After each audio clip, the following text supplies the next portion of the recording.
Welcome to It's a Crime. Welcome, everyone. For those of you who don't know me, I am Linda, and tonight we're going to be talking about the court case today with Chad Daybell, and it has been a long day. A lot of you have caught it, a lot of you haven't caught it, and so maybe we can catch you up to speed and have a little chit-chat about what went on today. So it was pretty funny because I was saying to Mr. Linda, I got to go to court. And then I walked into my office and then watched the court case. It was a long, long day, and tomorrow's going to be another long day. So I made a heck of a lot of notes, like this much of notes today, plus a whole bunch of others. So I'll give you some of my thoughts. We can have a little chit chat. You guys can ask me questions or just tell me what your thoughts are. Notable today, we saw Kay and Larry Woodcock in the courtroom, and some points very, very, very heartbreaking. What else? We did see Melanie Gibb there today. We saw Detective Hermosillo, Detective Stubbs, and also, who else did we see today? It's been a long day. I've been going since, 7 in the morning because I was doing this other video too, 6 in the morning. So we're going on, 15 hours? Okay, people are going, Chad is a zombie. Have they confessed yet? And please remember to give Linda a thumbs up. Please do. Today's a long day. Who was the other guy's name? The other was a lieutenant? Detective. Oh my gosh, you guys, I have so much. Anyways, we heard from them. There was a few very interesting things. They talked about Tylee and JJ. They talked about, Melanie Gibb had that phone call, and we can get to that in a minute. We also heard a little bit about Chad, I guess. So I'm not real structured tonight because I didn't know if I was going to go on live or not to get my stuff done. So yes, Ron Ball was one of them. That's right. And Kay and Larry did excellent.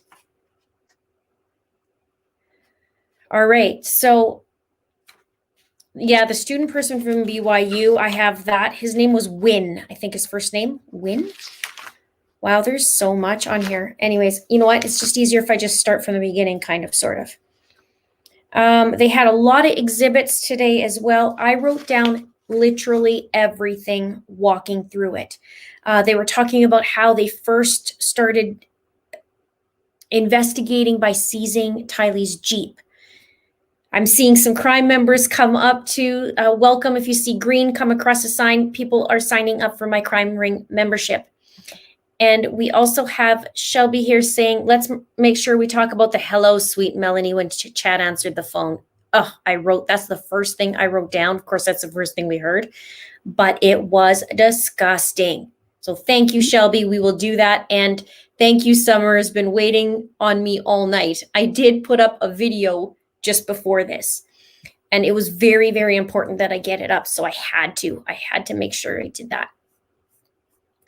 So yes, we heard about the hello, sweet Melanie, and that's so weird and strange to me. I wonder what Lori thinks about that, if she thinks that was nice or if she thinks that was creepy at that time.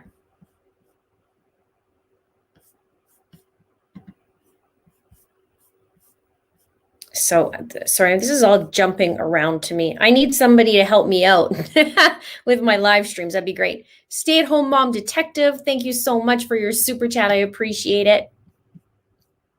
And to those also who just super chatted me as well, Shelby, we'll just dive in a little bit about that. That is super creepy. I did take screenshots today of a lot of people's demeanors, the way they were looking, the way they were, that kind of thing, the way they were sitting. And I just kept screenshot after screenshot, just things that I found interesting.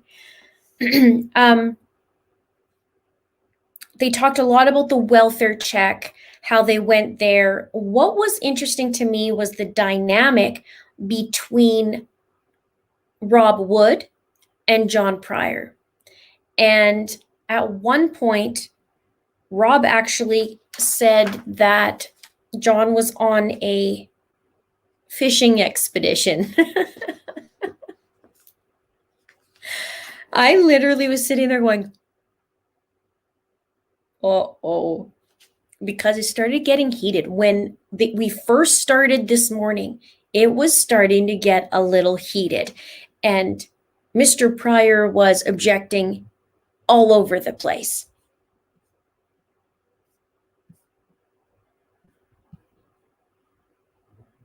Win Hill, that's the name.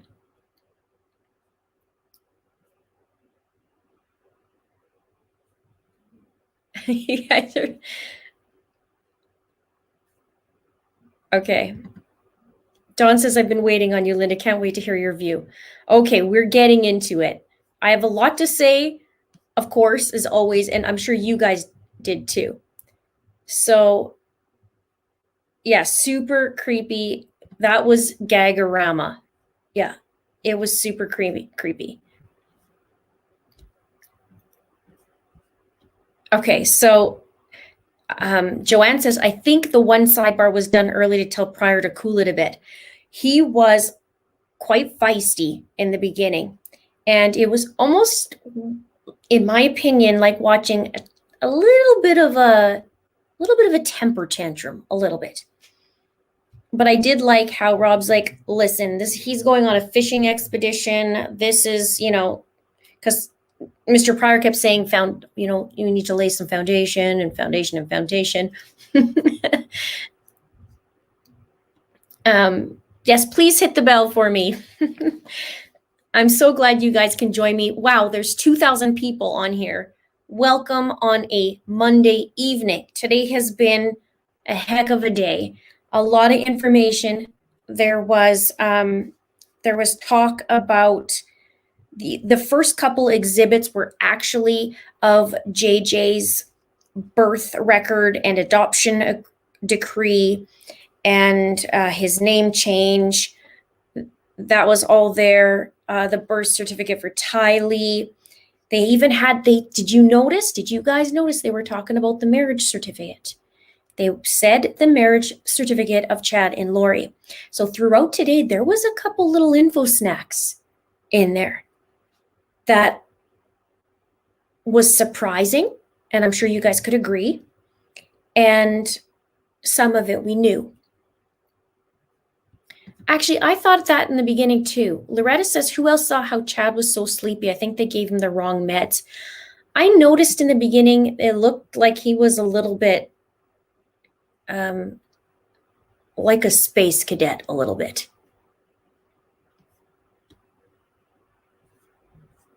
So we went through a little bit of that. They had quite a few exhibits to go in. They talked about Detective Hermosillo and Detective Hope. We know those two were the ones who went to Lori's place on November 26th.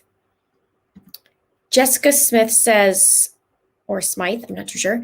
People are saying that more testimony came out today than in a normal preliminary hearing. Do you think prosecution is trying to turn Chad on Lori? Ooh, I don't know. That's a very, very good question. I was trying to stare at Chad to see what kind of things he would do when Lori did come up. I don't know. It did seem like a lot. I think tomorrow's going to be a big, huge day too as well. So thank you so much for the super chat. There was a lot, wasn't there? I mean, I just kept writing and how many hours of writing? I was glad when they had to take breaks to cool it down. I don't know if he's trying to turn Chad and Lori. I think they're just trying to rip through this and get down to the bottom of it. It's very interesting. One thing I will say, as I don't want to say fun, but I noticed that Judge Edens, and I kind of smiled when he did it, he was like, Mr. Dabel. Then the second time he called him Dabel again. and then said, I mean, Daybell. So I kind of smiled at that. Alexandria says, after a terrible day, it's so great to be here with you all tonight. Thanks for the dedication, Linda. Thank you so much. Thank you guys for joining me tonight and hanging out. There's so much to talk about today. There was some very, very, very emotional parts today as well. And at one point, I just totally lost it when they were talking about JJ and Tylee. Yeah, Dabel, Mr. Dabel, I laughed pretty hard. Country Cross Stitcher says, did you see Kay stare down the camera at one point? I saw her a few times and I saw them shaking their head. I got to review it, but I'm pretty sure that I saw Larry say, but I'm going to review that because I did a double take going, I think that's what he said. Marianne Lawson says, gonna have to catch up on this later as it's 4 a.m. here in the UK and you need to sleep. Oh my gosh, Marianne, go get some sleep. Thank you so much, but go get some sleep. You can ask me questions tomorrow. Shelby says, Chad always has a dumb look on his face. Did you guys see it in the community post today? I posted a couple of his facial features because there was a few. And he's laughing, he's putting some jokes out there or whatever he's doing. They started laughing because they're trying to spell one of the officers' last names and he's just having a riot. So I don't know what the heck is there. Dabel. All right, so back to the exhibits. They did talk about Chad and Lori's marriage certificate because we were wondering that if they were actually married or not. So they did have the marriage certificate.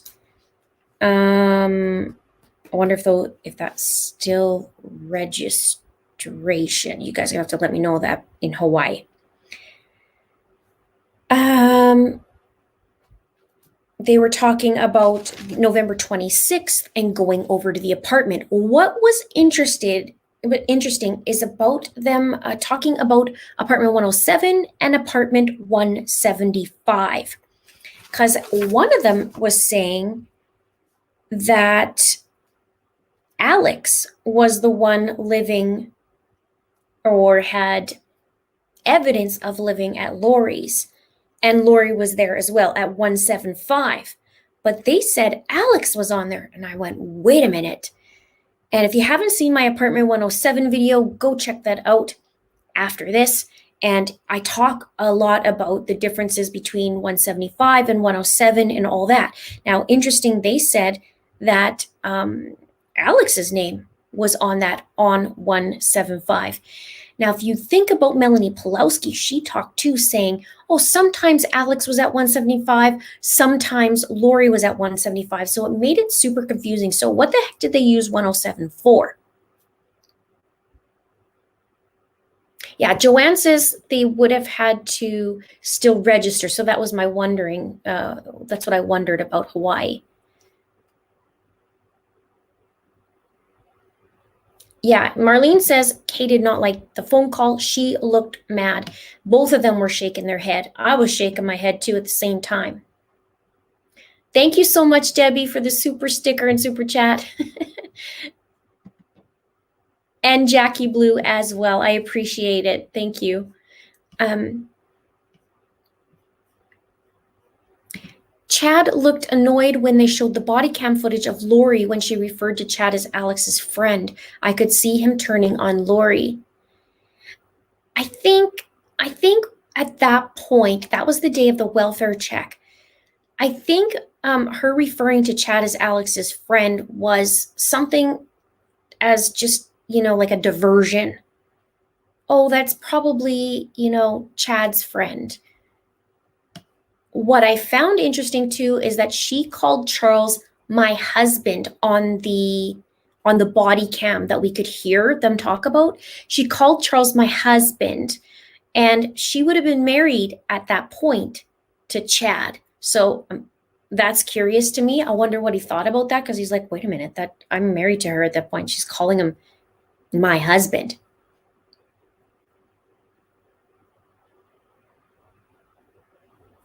And you guys are all coming in tonight. Thank you so much for joining me. We're just reviewing the whole court case today. I mean, there was a lot of hours. How long did we go? We went 8 hours. 8 hours, so with some little breaks in it. Keandra says, yeah, I think 107 was supposed to stay really clean because she planned to leave before the cops got suspicious. There was nothing in 107. So, yeah, that's my brother's friend. He's an author. It's ridiculous. Okay, Michelle says, interesting when DA called Lori Mrs. Daybell. Chad's lawyer made a comment calling her Mrs. Daybell, setting him up to separate from her, perhaps. Yeah, I remember him saying that. I can't remember at one point. I did write it down, I believe, that she called him that. Yeah, and then I remember Mr. Pryor saying, oh, so you're calling her Mrs. Daybell or something like that. I think that's how it happened. Manglia says, I was thinking of you today when I saw Chad wearing a blue tie. You must have been watching your channel. I thought about that too. I was like, oh, must have took everybody's advice and wore blue today and not red. Thank goodness. Not that I could help him in any way, but at least it's less angering. Unicorn Heart says, did you hear Charles and Lori changed JJ's name when they adopted him? Yes, I heard that was actually exhibit 1 and 2 and 3 that they had JJ's his original name, and then the adoption decree, and then the birth certificate, because his name before was Canaan, and they changed it to Joshua Jackson Vallow.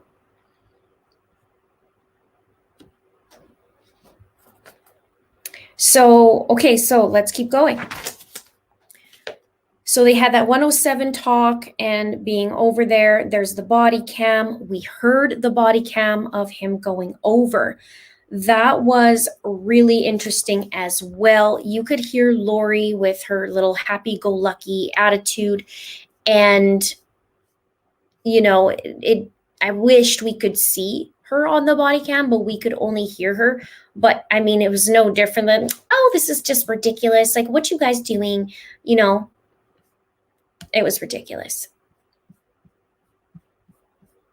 What are your guys' thoughts? Like, that's just Lori playing it up again for them.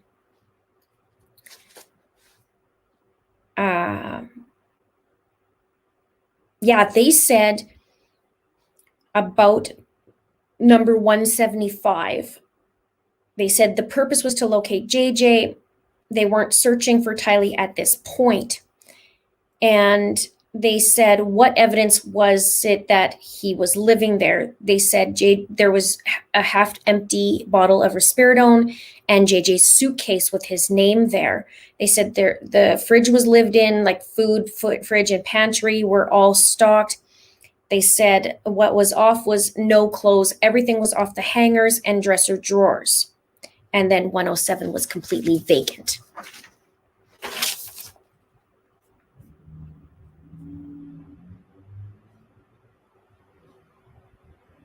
Kim says, finally caught a live with you. Yay! Welcome, everybody. I'm so glad to have you guys hanging out with me tonight. It's been a long day.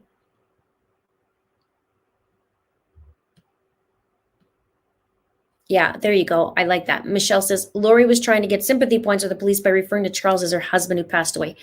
Poor little Lori, right?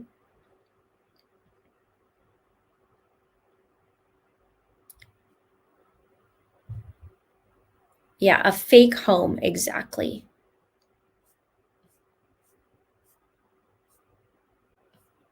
Welcome the new members of my crime ring. Those are the ones highlighted in green. Shannon says, how about Gibb coming out like fire? Woo. Yeah, we're going to get to that in a minute. there was some things that I was happy about, some things not so happy. I'm sure you guys feel the same way. Michelle says, I meant Chad's lawyer called her Mrs. Vallow. Also, did I hear Melanie B on the body cam footage? I didn't hear Melanie B on the body cam footage, but I'd have to replay it.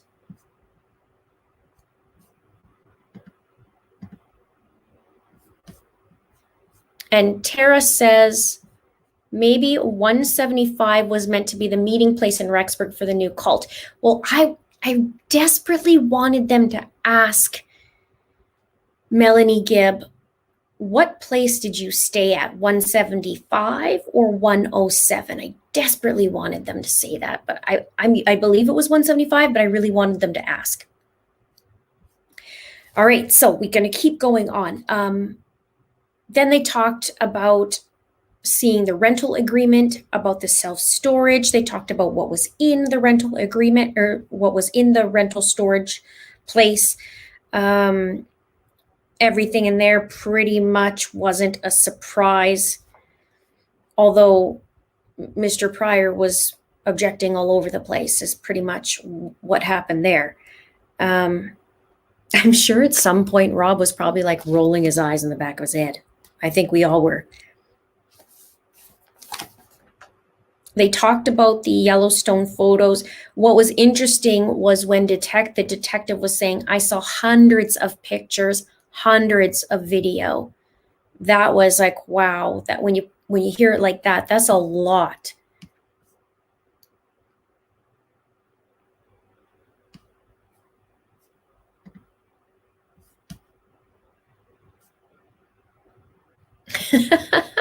Colleen says, only time Chad looked alert was when he was staring down Melanie. I took some screenshots of that because it was ridiculous. Rob says, John Pryor, of all people, is defending Chad. The irony should not be lost on us. Look up his history. I saw his history. I think he fits right in with Chad.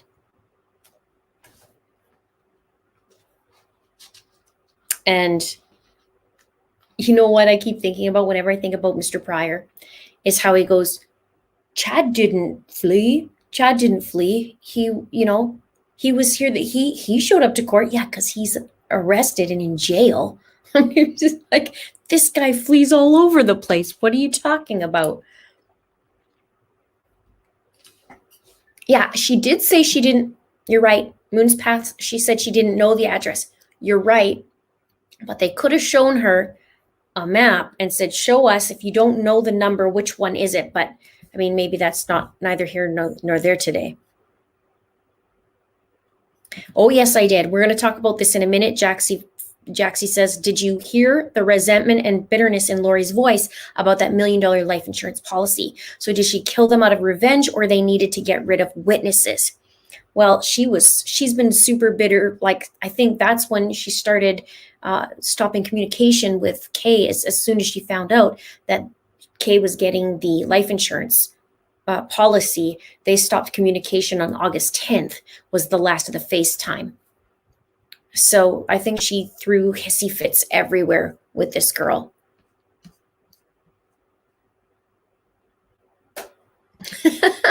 Get the snacks out. This is going to be a long live. I know. 8 hours worth. No, I am not staying 8 hours because we need to keep going tomorrow, right?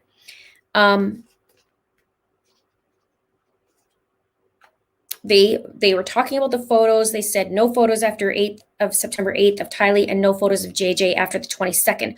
What was interesting is that they mentioned that there was a picture from Lori's iCloud of JJ sitting on the couch, or a couch, on September 22nd.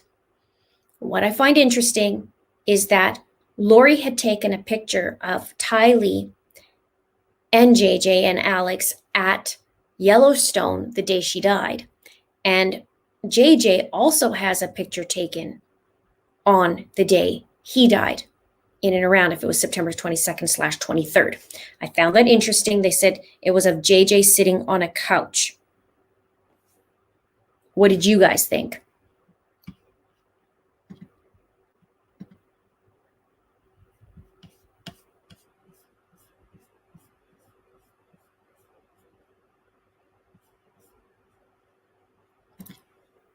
Jump Keys says Chad seemed to be on the attorney's silencer. Xanax. That's funny. When they mentioned that they were monitoring him since September, Chad's face slightly quenched with, "Oh dear Lord." There is a couple. I wrote it down on my piece of paper that I'm going to go back and watch because his face was very peculiar a couple times. And you're right. In the beginning, I love that you called it attorney's silencer. I think that's the most hilarious thing ever. So thank you so much for giving me a little chuckle. And for the super chat. And he had some weird isms of his face, like doing one of these and like he did a side thing. I wrote it down because it was weird. So I'm going to have to review, and then I'll put it in clips in my next video, or a video that I'm covering of all this, of highlights or something. Yeah, I wondered what he thought, because now there's the body cam footage, and then they're saying, oh yeah, we were actually surveilling the area since, September. There was that part, I don't know if you saw my community tab today or not, but he's like going like this. It's like, I'm sure he's praying for a couple things in there.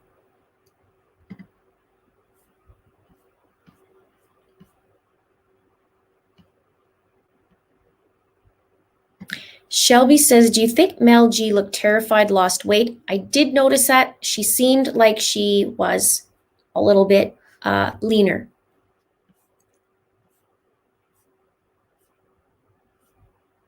But that was just an observation, neither here nor there, really. I don't think she looked terrified, although it is kind of nerve-wracking being on there. I think she was nervous a little bit. The Judge Edens actually did say, Melanie, can you please turn towards me more, because she was facing Rob. But understandable, she's talking to him, or she feels like she's talking to him, right? Because he's asking the questions.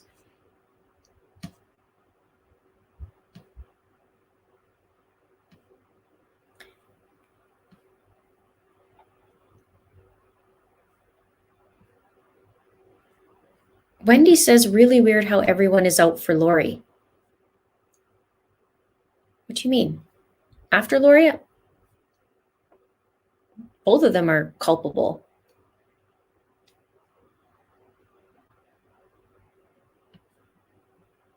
Yeah, she said that Kay changed it, and I thought Kay was going to jump up and scream. I saw a couple places where, like, I was doing one of these, and then I looked at Larry, and he's just doing one of these, and it was really heartbreaking.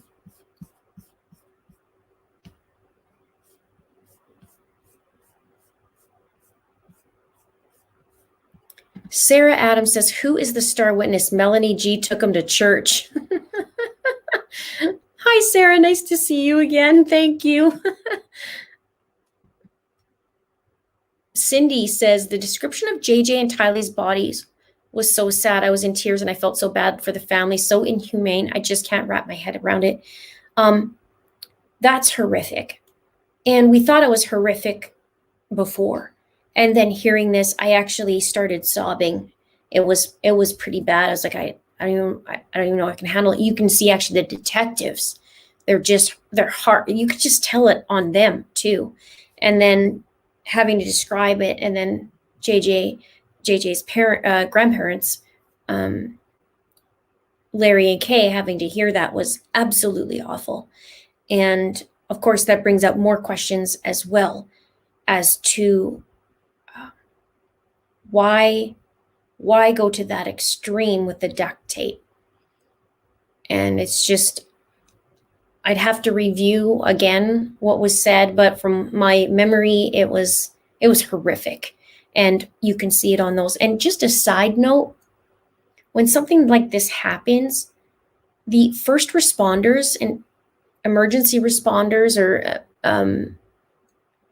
it is horrific for them, even though they may see this more often than the average bear. Like we might never see that in a lifetime, but what they go through and have to go through lasts a lifetime too for them. And so it doesn't just affect, I shouldn't say doesn't just, it affects the family, it affects the victims, obviously, and it also affects the first responders, and then everyone else after that who has to investigate the case, who has to basically relive it over and over. And it's just so terrible. It's just so terrible. The only one who doesn't look affected is, of course, Chad Dabel. Chad Daybell, or as Judge Udden says, Dabel. And he looked like he was having a pool party today. Sure, he knows what that looks like. American Mama says, the amount of duct tape used in JJ makes me think he was alive when it went on. It's awful. I did think about that as well, and it's just absolutely horrific. Marianne says, what's wrong with Chad Daybell? He seems completely cold over 2 dead children found on his property, in my opinion. He does. He just looks like one of those. Or as one of the viewers tonight said, the attorney's silencer is on some Xanax. I don't know if what he's on. He did look a little bit zonked in the beginning, but that could just be Chad, just like Lori, just like Alex, just kind of even keel, whatever to them. It's just like la-di-da. Nina says, did Lori have life insurance on JJ and Tylee? Good question. I don't think so. You would need a body for life insurance, from my understanding, and that wasn't her objective, I guess you could say, in my opinion. Tina Marie says, couldn't wait to get to your channel and talk about it with you. Your passion is contagious. Thank you so much, Tina Marie. Today was a long day, but I don't want to stop because these guys need to get some other charges slapped on them. I don't know if you've seen my video tonight that I posted. It's one of the most important videos. Please watch it after this. Please watch it because it's very, very, very important.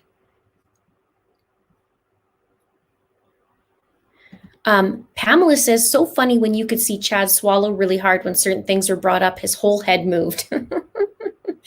We were all eyes on him. And I watched a couple things, and him leaning over to the lawyer,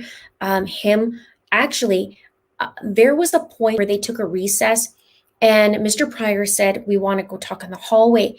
And you could see Chad stand there and Larry was behind him, but you can almost see him like side look at him, like out of the corner of his eye. I noticed he does that a lot, meaning Chad.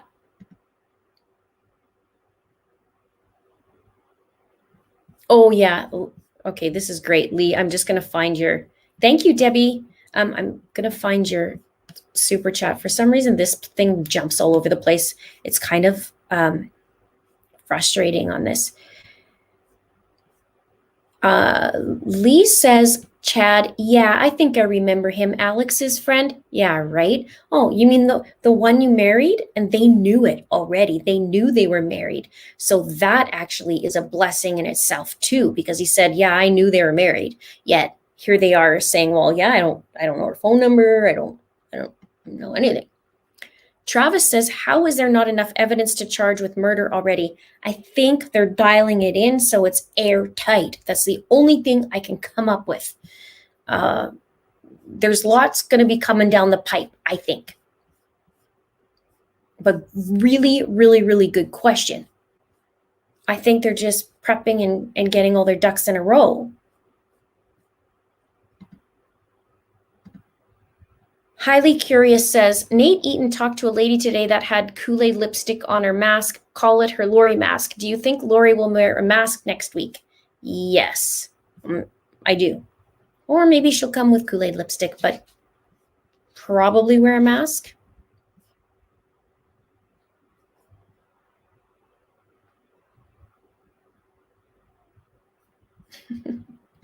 I'm just going to leave that up there for a minute as I take this time to look at the comment while I look at my notes. Hit the like button, hit subscribe. If you're just joining us tonight, we are talking about the courtroom, about the court case today the preliminary hearing with Chad Daybell, or as Judge Edens calls him, Mr. Dabel. And then he excuses himself and says, Mr. Daybell. And we saw Melanie Gibb on the stand. We saw Detective Hermosillo. We saw the other detectives. We saw them talking about cell phone coverage or cell phone data, which was very interesting. Let me look at my notes while we do this. And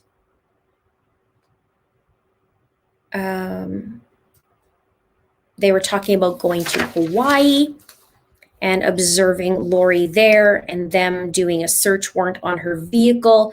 They said there was no items of any sort of kids items there and no sign of the kids there. Then they talked about June 9th. What was interesting, I found, is they had a map, an overview map of Chad's property. And they were talking about Chad sitting in his vehicle. And he was apparently on the phone and then also looking over his shoulder. And the detective talked about that quite a bit. He kept looking over his shoulder. It was interesting because Mr. Pryor did everything he could to I guess, put doubt out there. But Rob would stop his shenanigans a lot of the times. Is like, no, wait a minute. No, we're not doing this today. This is beyond the scope. And Mr. Pryor would be like, can you lay some foundation? And Mr. Wood would be like, I will be laying some foundation.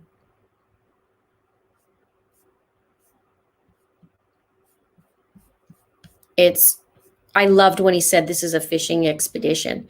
And then Mr. Pryor went off.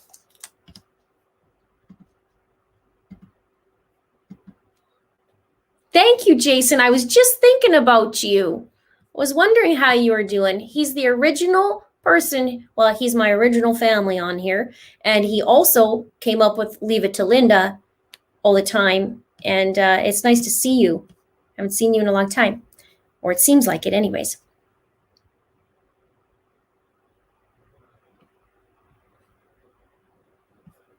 So let's keep going. Yeah, there was a couple weird faces from Chad. I'm gonna show that and out him. That was weird.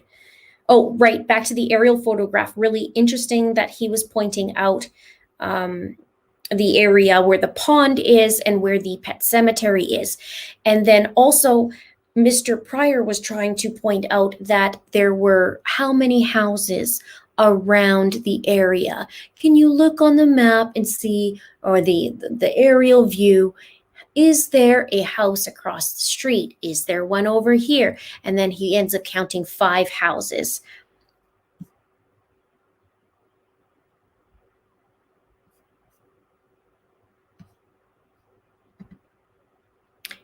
Speak Easy says, know anything at the Firm Foundation? This group adamantly says they weren't involved with a vow or preparing the people, and Mel mentioned a lot of people freaked.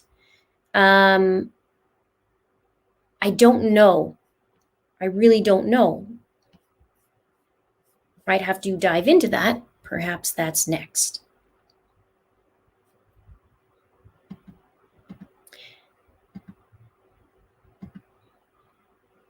Jenny Blake says, if JJ had red PJs on when Melanie G was there, that shows Lori is involved in his death. They were talking about the red pajamas. Now, I was trying to remember if they talked about the red pajamas in the picture of him on the couch, but I don't think they did. So I was trying to figure that out. But yeah, we know that she saw him earlier in the night while they were doing the podcast.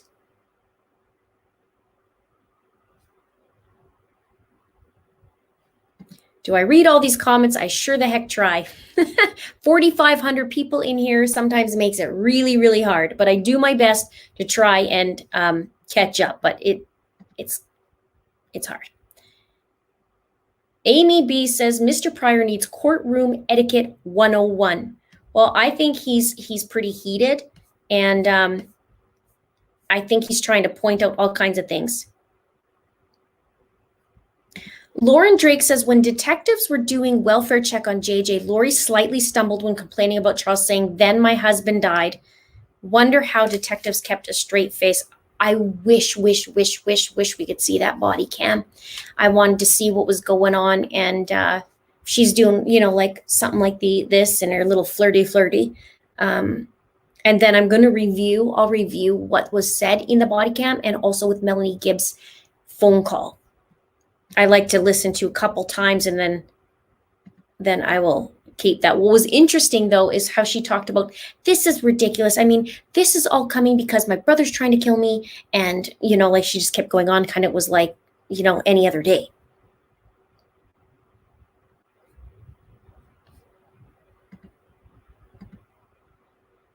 Make sure I got everybody here. Thank you, Roxy.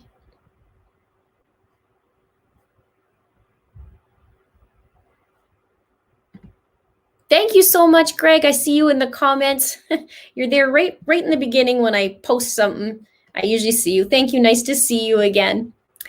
Miss Lily Rose says, did you notice that Chad chimes in when Lori knows she's being taped? His testimony about Tammy's death. Nice try, Chad. He's so obvious. Yeah, you're talking about we're on the phone call, and he was piping in right away about Tammy. Well, she wouldn't go to the doctor and blah, blah, blah, blah, blah. I find that interesting. I find it interesting how Lori thought that Melanie was taping her, maybe because she was acting a little bit different or that kind of thing. But yeah, I noticed Chad chimed in, and I tried to read Chad while he was listening to this today, but he's pretty even keel on that. There was a couple times though, if looks could kill throughout today, he was like just glaring some people down, I thought. But if I was Larry and Kay, I'd be like daggering him from the back, watching his head.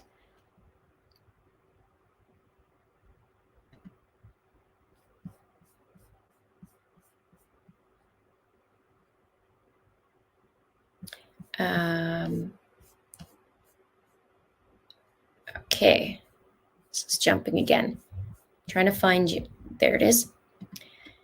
Vicky says, do you think there really was a $2 million insurance policy on Lori? She said she canceled it, but I think she may just have used that for a reason. Everyone was out to get her. I heard about this.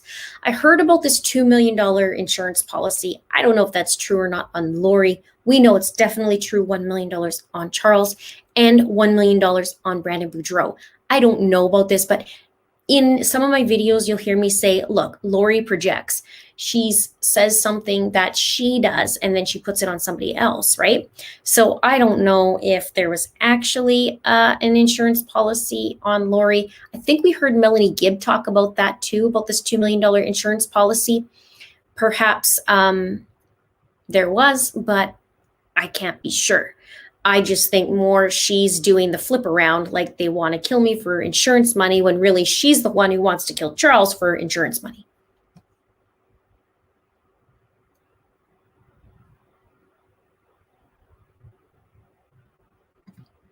Lisa Wild says, thank you, Linda, for covering the case. I have been following you and the case for quite some time. Cannot wait to see justice for JJ and Tylee and to see these two get what's coming to them. They're going to get what's coming to them, because I'm not stopping and I'm going to keep exposing it. That video that I do tonight, I know I keep talking about this coded email, but tonight I did the updated version, and I tell you, this is like, she spells it right out what she wants to do. Right out. She wants to kill Charles. She wants to get the money, and she wants to use the bat as an excuse, and boom, that's the way it is. So I'm just going to keep going until these guys get murder charges and they're in jail, and then I'll be happy. And I think all of you guys would too.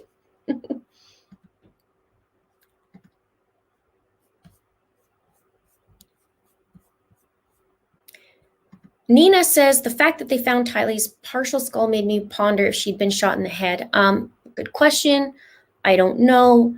When he was talking about the green bucket and the remains and being burnt and a partial skull, it just absolutely is something that it makes you speechless. What kind of animal does that? Like,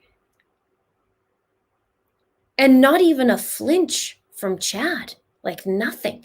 So in my video tonight, and you guys tell me what you think. Do you think Chad's done this before? Do you think he's done this before? And this isn't his first rodeo? Because the more I'm looking into it, I'm wondering if this is not his first rodeo. Welcome to the new Crime Ring members also in my membership. I can see that in green coming across. Rose says the quote of the day was when Melanie said on the recorded phone call was, "Oh, honey, we know about your desires." That was a really good quote, actually. I agree with you. There's one thing about that, and we'll talk about this in a minute, that was a surprise as well from her, maybe surprise. Lori was totally projecting about Charles and her brother trying to kill her since she was plotting to kill Charles with her other brother. She tells on herself all the time. She's like, you're plotting a scheme when she's plotting a scheme. You know, they're after me for my insurance money when I'm after them for insurance money.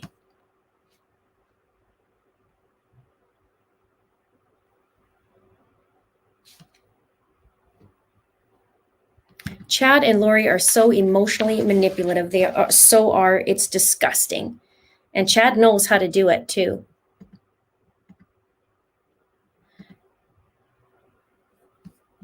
Okay, let's see here.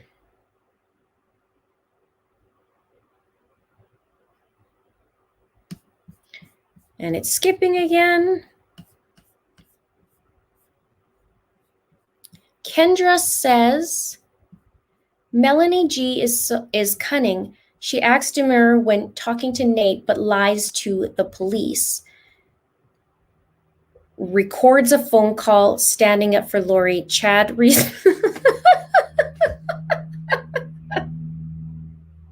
wasn't prepared for that. You should prepare me for that.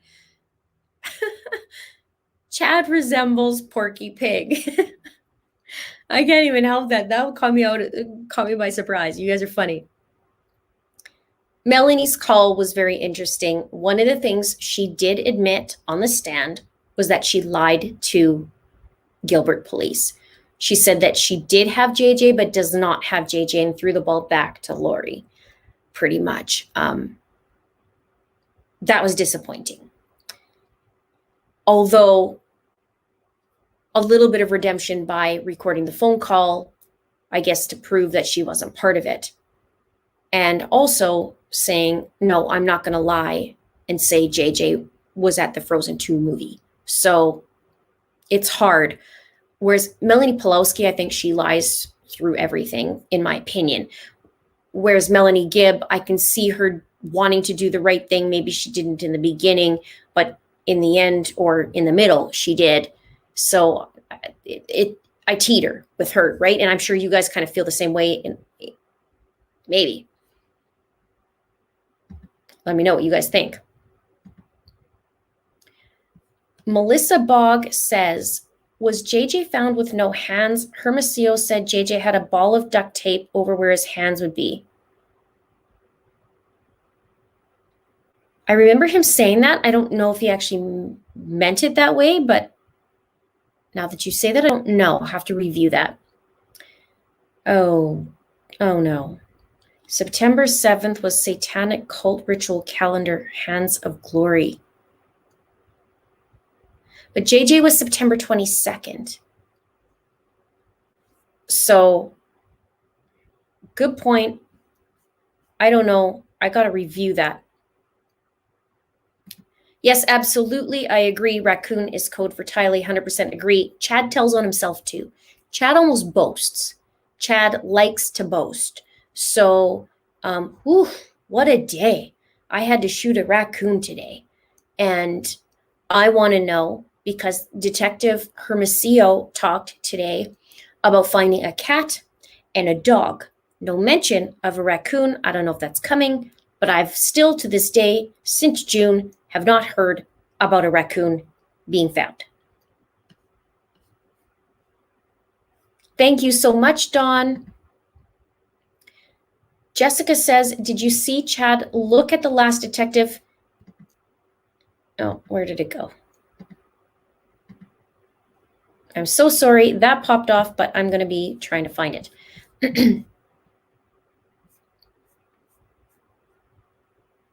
Yes, he does. I think he's done it before. I'm starting to think he's done it before, and this is not his first rodeo.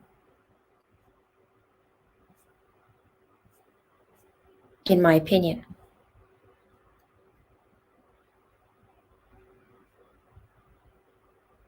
Yes, Tylee on September 8th/9th, JJ September 22nd/23rd.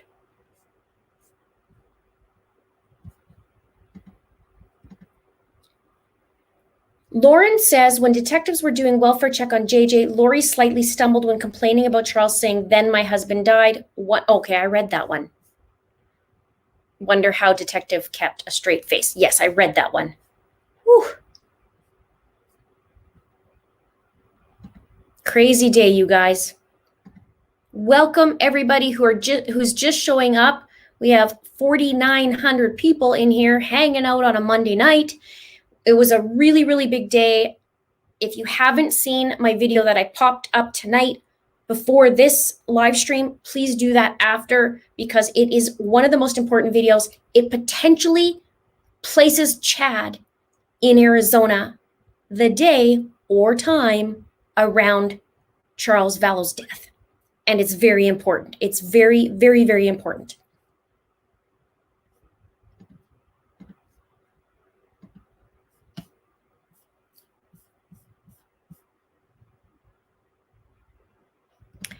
Megan says she lied for a friend, felt really weird about it, and told the police. Then she worked with them. I think she feels bad and wants to fix things. I feel like the same way. I think in the beginning she was super confused. Like, why would Lori even lie about these things? Something doesn't feel right.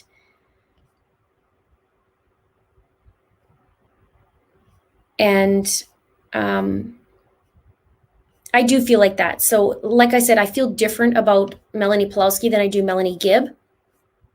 I think she's in totality, she's doing the right thing, that she just wants the right thing. I think she was blindsided by those. She knew a few things too. I'm not going to let her off the hook totally. And I was disappointed to hear that she did lie to the cops, but she said she was thinking that they were in danger, but I don't know, really. Part of this, like, Coin Hunting with Emily says, according to Dr. Phil, Chad is definitely a sociopath simply because he cannot experience empathy or regret. Lori Vallow shows small signs of guilt by waiving her right to show up to her court case to see Chad. That's interesting about the end part, about waiving her right to show up to see Chad. I wonder what they think now that July 22nd has come and gone.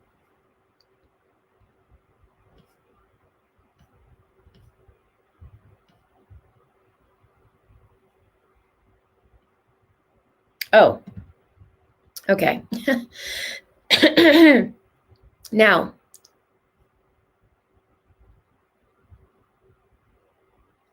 does anyone in law enforcement wonder if Chad was involved directly with the murders? I'm sure they do. I don't understand why not. I'm sure they do. They just have to get they need to gather evidence, and they need to be sure.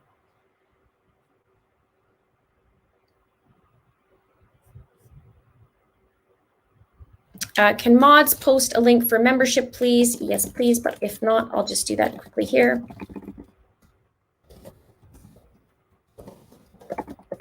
There you go. Absolutely, I agree about breaking. Somebody said it broke my heart with the grandparents. I saw Larry break down today, and I mean, both of them look like they've been having a rough time. All right, so what else do we have here?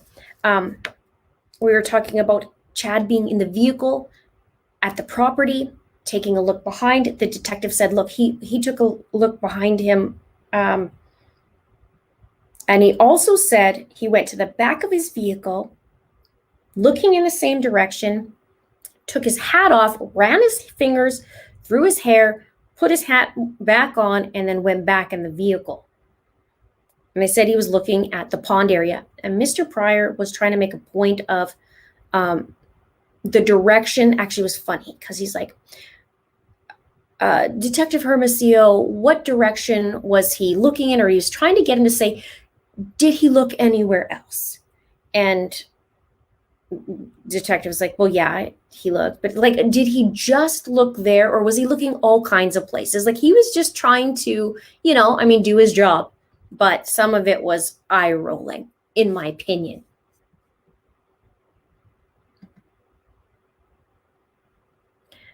Annie says, I wonder if Melanie G struck an immunity deal. I have no idea. Good question. I remember she was saying in Nate Eaton's thing, like, I don't need a lawyer. Why do I need a lawyer if I'm telling the truth and all this? So I don't know. I mean, who knows? I don't even know to what extent. That'd be a good question to ask some others to see, how often that happens or at what capacity that happens. I'm curious. Welcome to the new members who are coming on board. Yeah. Check all of Chad's graves he dug for extra bodies. No kidding. Totally agree with you. Before the kids were actually found, I was starting to think about how Chad said he didn't want to go back to Utah after Tammy was buried. He's like, I don't want to go back to Utah. So if you want to come see me, you can come to Idaho. I was reading about that. And then I thought, what if the kids were in the grave there? And I was actually looking at the lists of the graves from September to, this probably would have been about spring, a couple months before. And I was trying to see, who was buried. Was there anything weird about it? I mean, I went through the whole list.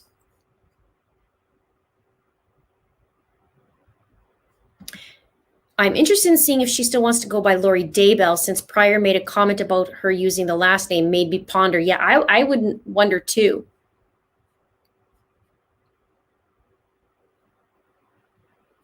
Thank you so much, Julie. And thank you all for being on the live stream tonight on a Monday night, hanging out. Tomorrow's a big day tomorrow.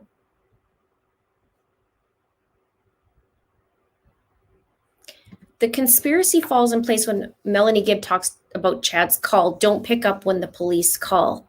Yes. He's going to get in some caca, hopefully, about that. We didn't hear a lot today. Tomorrow we're going to hear a lot more about Chad, I believe, because today was more like Alex kind of setting the whole thing about the 26th and the welfare check. The bit about JJ and Tylee. They were also talking about the evidence recovery team at the pond area. What was interesting is they talked about the pond area. They said it was a 4x2 area of sod in shorter grass and with longer weed growth. So it stuck out and they were looking there. They said they began pulling up the sod and then the topsoil and methodically removing dirt. They said once the topsoil was removed, it revealed 3 large white flat rocks in a row. And they said they removed that, and then under that was thin wood paneling. And then they removed that, and they said that was where they smelled the decomposition. And then they described the black plastic bag and the object protruding through dirt was his words. And then we know that to be of JJ. One of the things, and that's where actually I saw Larry, I'm pretty sure he said like that, mouth that. So I'm going to double check that, but good for him if he did. I concur. I hope he says it tons of times.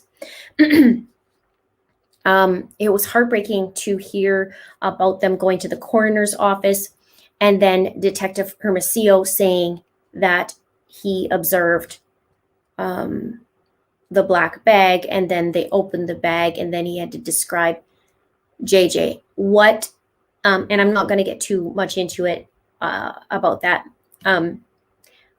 What really broke my heart is when they described him wearing pajamas and his socks and his haircut.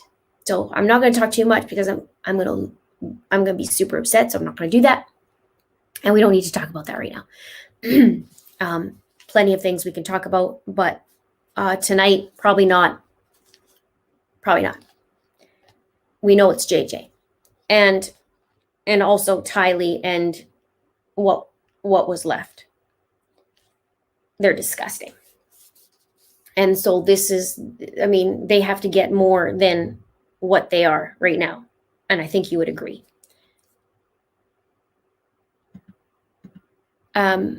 Vicky says, why do you think they had to kill JJ while Melanie and David were there? They could wait or trying to set them up. This is a good question. I talked to the guys at Profiling Evil about this, and I said the same thing, that I'm surprised, or I wouldn't have been surprised if they would have set Melanie up to take the fall. But I don't know why they chose that weekend exactly.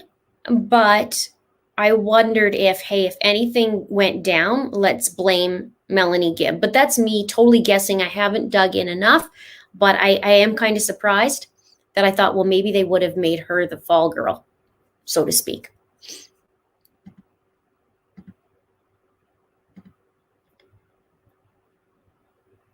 Okay.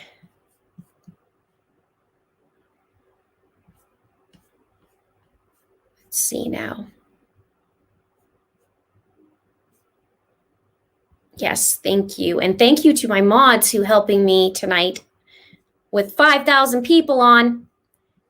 Thank you so much for joining me. I really, really appreciate you guys on here. I appreciate having all these very intelligent conversations. You guys are so smart and awesome. Manon says, hi from Switzerland. We can assume that what will be Chad's defense strategy. Try to suggest he didn't have any knowledge of human remains buried on his property. I hope the strategy will not succeed. I hope so too, and I think that's the goal of the authorities and us. If we can possibly bring him back to Charles and being part of that, maybe we can also bring it back here. It goes full circle. That's why I'm going back to Charles. Thank you so much for the super chat and for your question or your comment.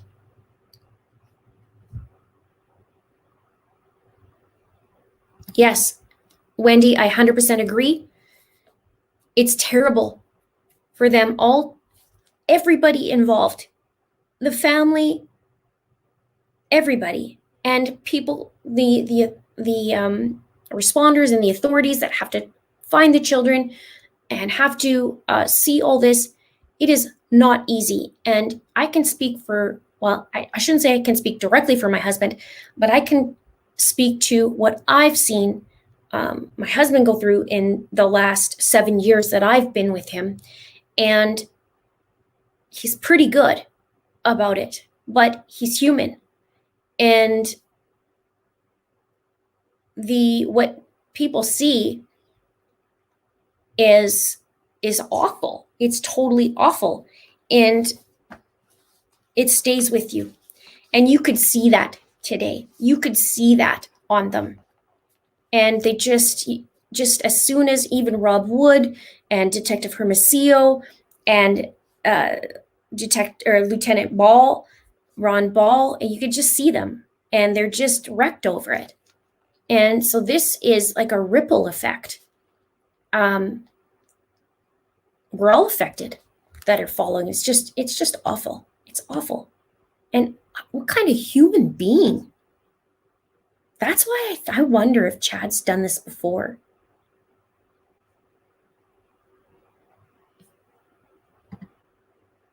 Thank you, Gina. Carolyn says, if Chad killed a raccoon, he would have seen the disturbed ground. And where is that raccoon, I wonder? Either way, he has no alibi for JJ or raccoon. And so the raccoon he was talking about was for Tylee. the day that she was buried in the yard. And there was no mention of a raccoon. There was a mention of a cat and a dog. No mention of finding a raccoon that we know of. I'd be interested to see the report and see if there was anything resembling a raccoon. I think you and I would know what the actual story is on that, because I don't think there was a raccoon.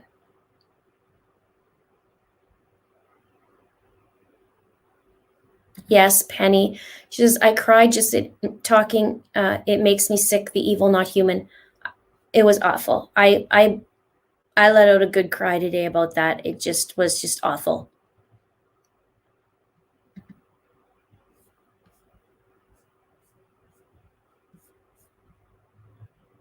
Summer says Rob went into great detail about JJ, but stopped with Tylee. Thoughts on why charges to come? I noticed the same thing, Summer. They did go into great detail about JJ, and then he stopped. He only did partial, like just a part of that, and then he stopped, and then he changed it. I'm wondering if that's coming perhaps tomorrow. What do you guys think? Let me know, because I found that interesting too as well, that he just started and then he stopped. They talked about a green bucket, and they talked about charred remains, and also charred bone and a partial skull. And that's what made me go, huh? And I thought they were going to get into it more, but they didn't. He stopped himself. So I'm wondering if he had just a change of thought of how he's going to approach this, or what happened. I'm just going to see if I can see where I wrote that.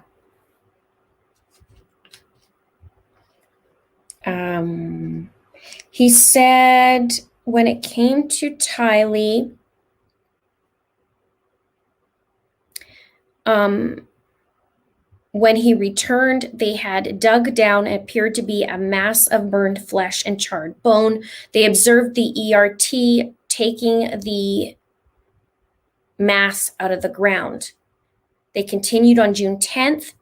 They said they were talking about the residence being secured, and then they talked about excavation in the same spot with the burned flesh, bone, and the excavated as best they could. They dug completely around and removed the mass, but in a long, put it in a bag and placed it in the back of the coroner's vehicle. What drew their attention was melted green bucket that had burned flesh in it and under the bucket. And then they said the partial skull also placed in the bag. So no question about if there was a raccoon in there. They never asked about if there was a raccoon in the pet cemetery. Thank you, DRA Latina.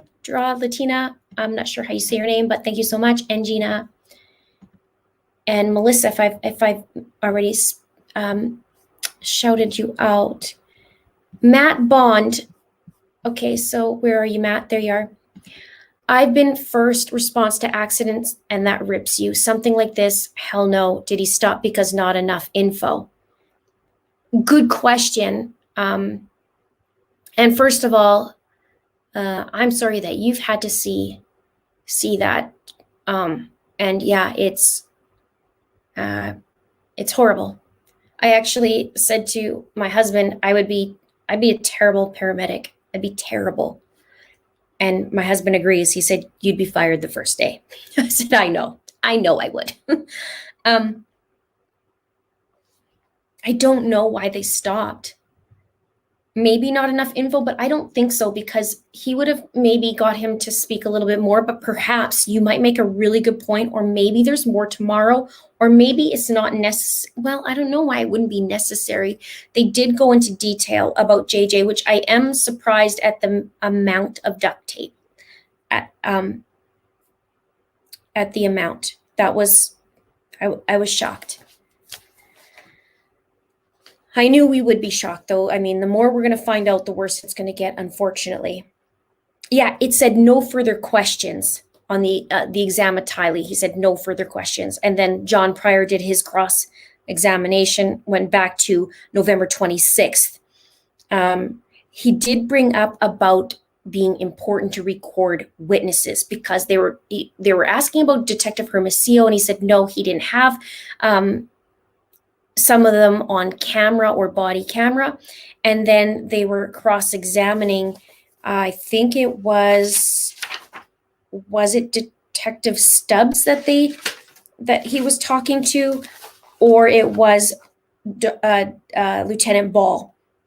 And they were talking about, isn't it important to record witnesses? And he seems riled up, and he was just, kind of bombarding him with a bunch of questions.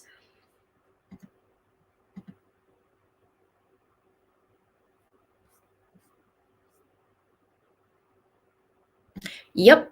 Jonathan says, Chad's smirk beyond sickened me today, and his laughing.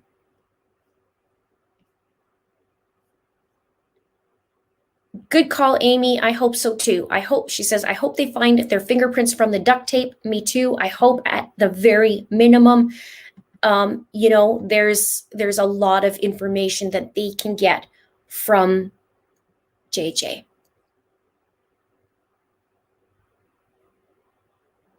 LaDonna Louise says, Lori's going to say she was a victim of domestic abuse by Chad. Just you wait. I'm sure there's going to be something coming down the pipe from her, but she tells on herself. So hopefully.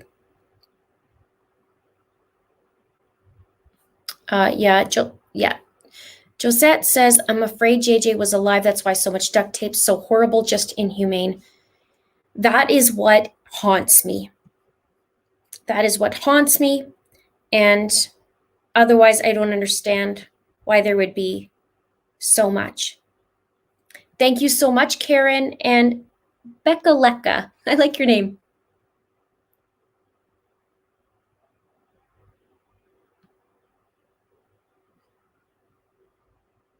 Thomas says, Matt, I have the same thought. I've been a firefighter for 25 years and paramedic for 20 years. So exactly. And thank you also for being a responder. It's not an easy, I don't know how you guys do it. I really don't.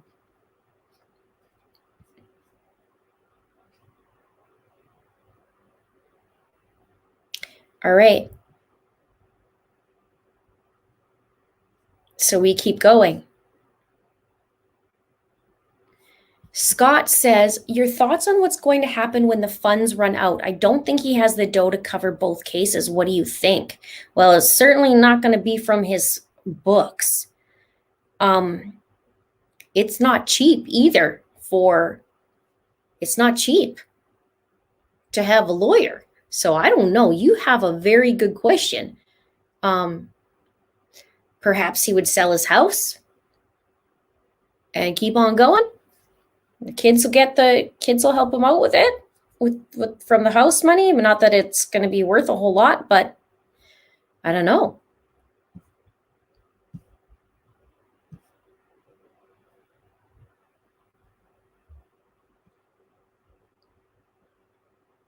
Yes, duct tapes and trash bags play a big part. I found it fascinating that the bags have almost like what they call it, striations. And they said they can learn a lot just from the bag alone. So I thought that's super interesting. I would love to know more about that.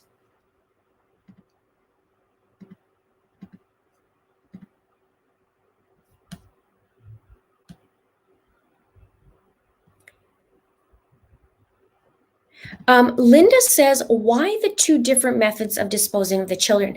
I was talking to Mike and Chris from Profiling Evil when I was a guest speaker on there.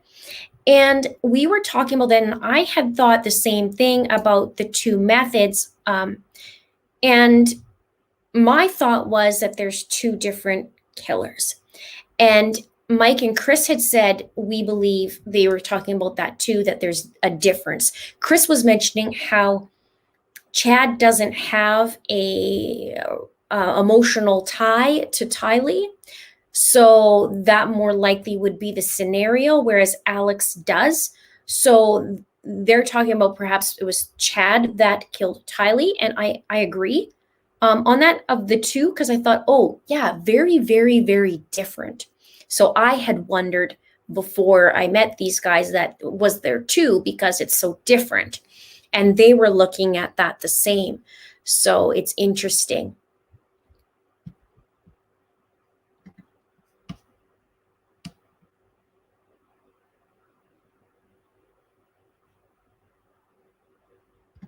Do we think she poisoned with potassium?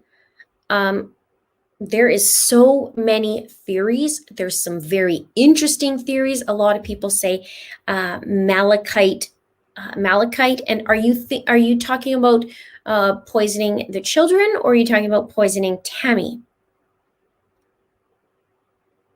I totally agree, Paula. Let's all say a prayer for for Kate and Larry in the days, weeks, months to come, and Colby and family, all of the family.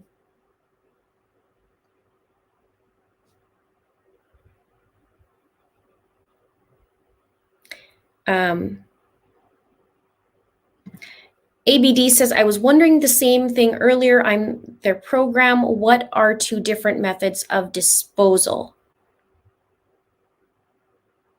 Well, they're talking about the way Tylee was buried, or, prior to that, being burnt and dismembered, and JJ being in a bag. So it's very different. So they're saying, perhaps there was two because it's so different. And one of them's wouldn't be as emotional attachment.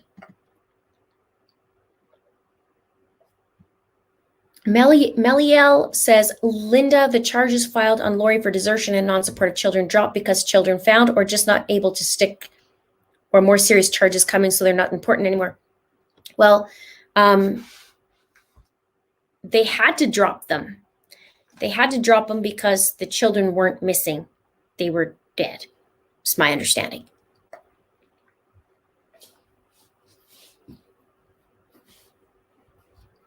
And there's more coming, I think. I think there's more coming. I think they're just getting their ducks in a row and digging for more. Think of it from this point of view. You have them in jail, right? But now you want to make it solid. So you're gathering everything. And like you heard today, Detective Hermosillo said he had personally viewed hundreds of videos, hundreds of pictures. So imagine the data. Even they were talking about the cell phone stuff just in itself. What did they say? It was like 28,000. He was talking about thousands of information from September to December. So it's so interesting to me. And I think they're just going to try and gather what they can.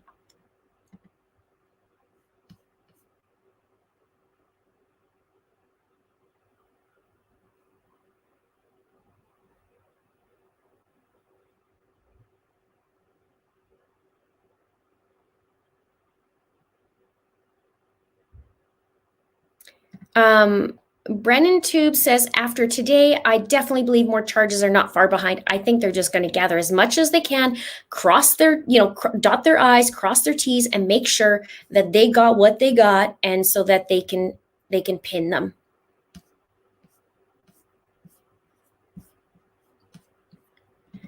Kylie T says, thanks for all your hard work. You're welcome. Thank you for watching. I hope you're doing a lot of self-care, because this is a really difficult case. I haven't been doing self-care. However, after these next 2 days, I'm going to put out what I need to put out, and then I'm going to take a couple days, because you're right, self-care is very, very important. And usually after these kinds of cases, or something that happens kind of like this, like when the children were found, I need a couple days to regroup so that, it doesn't severely affect me and I don't get burnt out. So thank you for caring, and thank you so much. And thank you for watching, you guys. 5,000 people in here, 5,100 tonight. Scott says, don't you think Lori's in a catch-22 if she wants a good defense? She needs to divorce Chad and point the finger at him. On the other hand, if she divorces him, who covers her legal fees? You have some awesome questions tonight.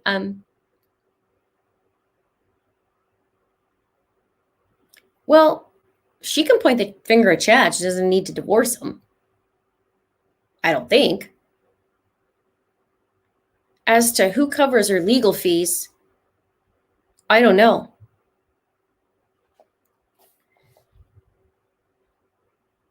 I wonder where she's getting, like, there was mention, right? There was mention that she doesn't have a whole lot of money anymore. That was when she had her charges. When was that? A couple weeks ago? The days run together. I don't know what day it was. Their days are running together. But they had mentioned that she's running out of money, or she doesn't have money or something.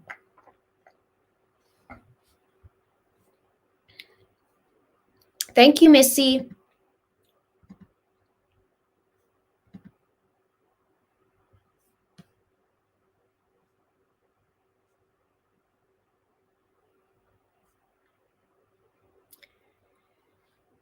Did Chad have any supporters there for him today? I don't know. There were some people in there that I didn't recognize. I don't know if he had supporters for him today. If so, I'm sure they were on the down low, because everybody would give them the daggers. I don't know. Good question.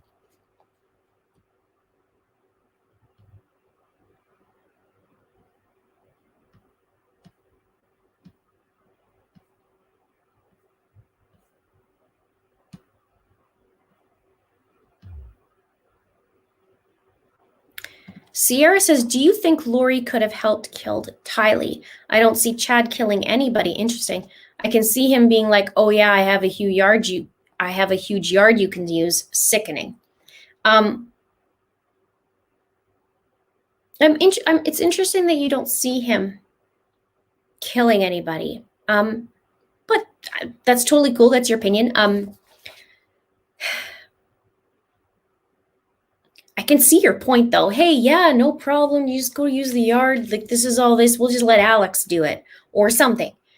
However, now that I'm diving into him, I think he likes the opportunity of being there. Like, he was allegedly there for Tylee, for JJ, for Tammy, and pretty sure he has his hand in Charles now that I dove in.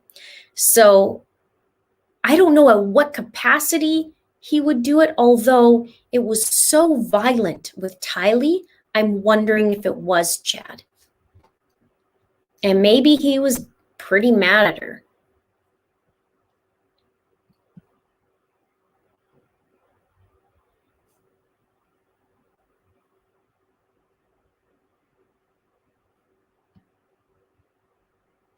Yes, waiting for murder charges to come. It's going to be interesting and very horribly to hear. Yes, it's going to be, think of it as terrible, and then what we actually learn is going to be super terrible. That's pretty much all I can explain it like. It's just going to be, I mean, everywhere we turn, it gets worse. The more we go down the rabbit hole, it gets worse.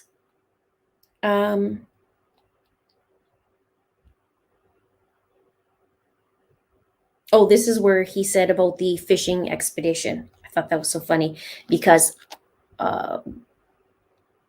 he was saying it was far, this is far beyond the scope. And Mr. Wood said, Mr. Pryor is using this as a fishing expedition because he was asking all kinds of questions that he shouldn't have. It's like, stop digging and fishing for other information that has to do with down the road, like focus on right now. And that's when Mr. Pryor got mad. He's like, Your Honor, he doesn't get to have it both ways. He's just fired up. I'm dumbfounded, he says, at his objecting. I clearly should be permitted to ask. He was just going off. He always says, quite honestly. Mr. Pryor always says, quite honestly, Your Honor, quite honestly, all the time. And they had a 5-minute recess, and then he came back and called him Mr. Dabel. I wonder if he throws it in, like, because he's been doing this case for a while, but he's like, Mr. Dabel, Mr. Daybell. I wonder. I know he's not supposed to, but I wonder if he just, I can wonder if just a little bit of a jab.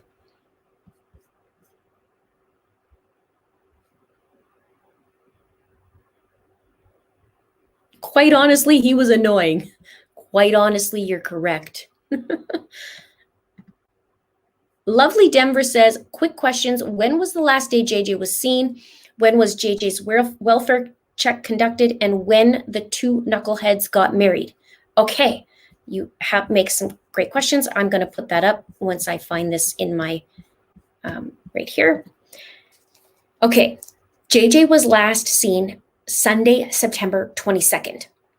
They did say in court today that there was a picture of JJ on a couch on September 22nd. On Monday, he was supposed to go to school. He did not go to school. It was an unexcused absence. JJ's welfare check was conducted on November 26th. I believe, from my understanding, Kay called on the 25th for a welfare check. They went on the 26th and they came back on the 27th with a search warrant. At that point, Alex was nowhere to be found, and neither was Lori. And the two knuckleheads got married on November 5th in Hawaii with Chad's stupid ukulele and Lori's dumb hula dancing. And don't forget her lipstick.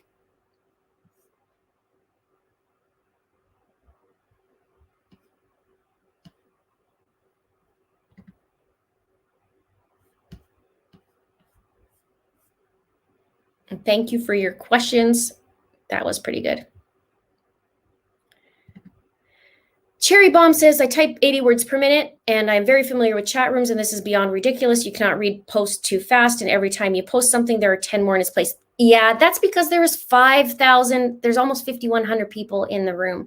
So we do our very best here to do what we can do. And sometimes I can't help that there's 5,100 people. I can't help how fast chat goes. I tried doing slower chat. You just scroll up a little bit and then you can, instead of seeing it go by too fast, you just put your finger up a little bit and then you can just control on what you read. So.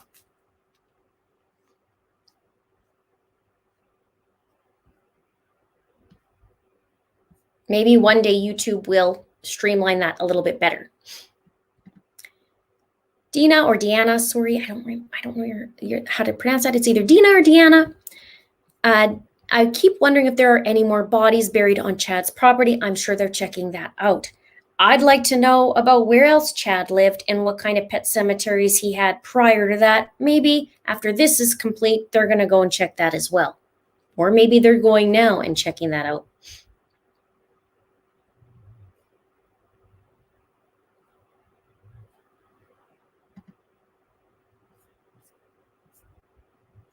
All right, we see something from Stephen. I'm going to get to your comment there. Oh, one sec here. Sharon says, did you notice that Pryor tried to intimidate Detective Stubbs by calling him officer? I noticed that he did a couple things today.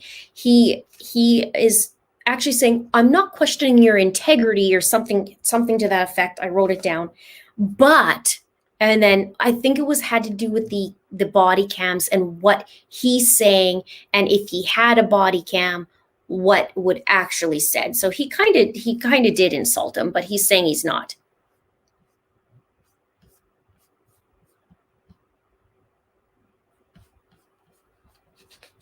If you know what I mean. Thank you so much for being with me tonight. If you guys are just joining me, I can't say zipping through what happened today because it was 8 hours worth, but we're definitely talking about it and taking questions. And if you are new to my channel, you can hit that subscribe button and hang out because I'm doing a whole Charles Vallow series right now because we need to get justice for Charles. And I'm starting to think Chad was involved in that. Actually, I'm really thinking Chad was involved with Charles in his death. And I put a video out earlier tonight. You got to see it after this is complete and go check that out because that is a very important video in my opinion.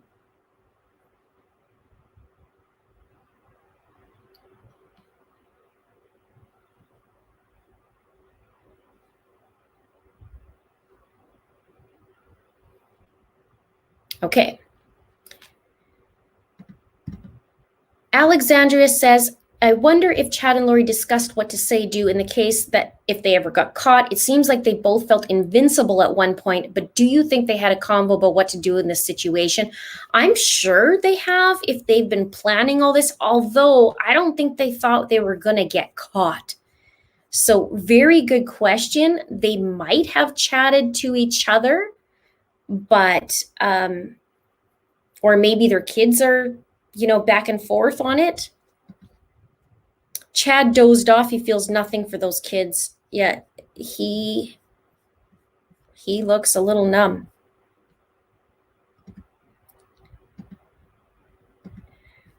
Linda says, I think when the defense talked about the pet cemetery, he confirmed that a raccoon's remains was found along with the dogs with the investigator. I didn't hear that at all.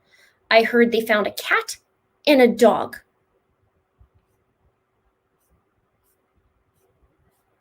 But if you guys heard otherwise, I didn't hear anything about the raccoon, only that they talked about the raccoon, but not that they actually found a raccoon. 3G says, you rock. Thank you for staying busy all day. Thank you so much. I was very busy. It was long. I like going into court and I'm going into my office. And tomorrow's going to be another long one too, I think. Now, I know I saw one from Steven, and I'm trying to find you here. I think it might have popped off. Okay, so we're going to keep going. Yeah, that's what I thought. No raccoon, only found a dog. They said dog and a cat. And then he talked about having a statue in front. And Mr. Pryor was trying to fumble him on that as well, from my point of view. Karen says they are monsters, and I can't believe that the grandparents have to go through this. I absolutely agree. Nobody should have to go through this, and I read that one already, and it's just absolutely awful.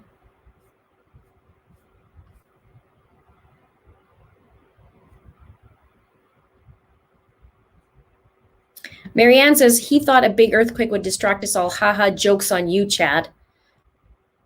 I wonder if he feels like a bit of about an idiot at all. Yes, did not find a raccoon. I agree. They were talking about Mr. Pryor was talking about the rest of the pet cemetery, and they didn't get into that. So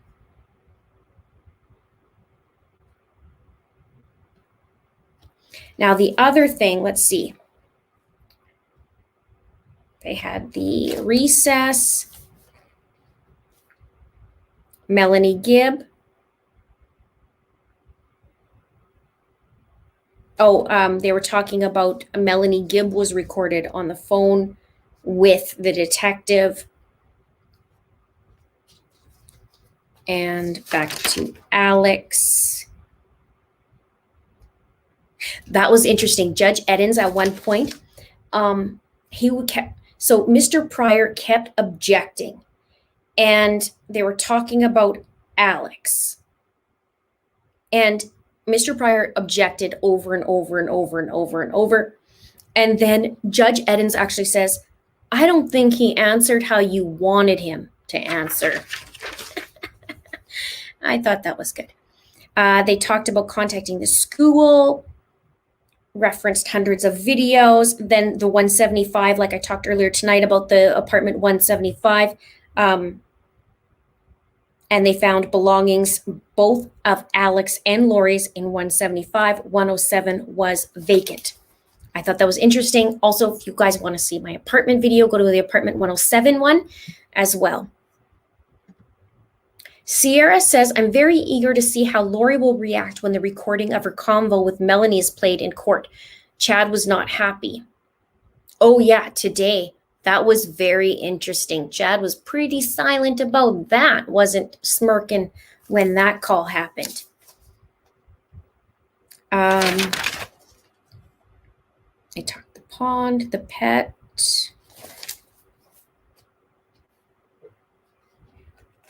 The aerial view of Chad's. They talked about David Warwick, and he was being recorded. recorded calls with Melanie Boudreau, who's now Pulowski, and Ian Pulowski.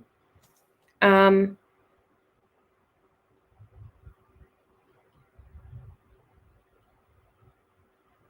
then more talk about June 9th. And then they went through more exhibits. Lots of documents. Earlier, like I mentioned, it was birth certificates for JJ, and also adoption papers, and also stuff on Tylee. And Detective Stubbs came in. He was talking about following the vehicle with the evidence. And then they talked about his body cam. Okay, and here's where the actual body cam footage came in, but we could only hear it. We can't see it. Fleur de Bee Design says, wow, long emotional day. I sure needed all the recesses to compose myself. Me too. Thanks for the chit chat tonight. You're welcome. Thank you so much for joining us and me.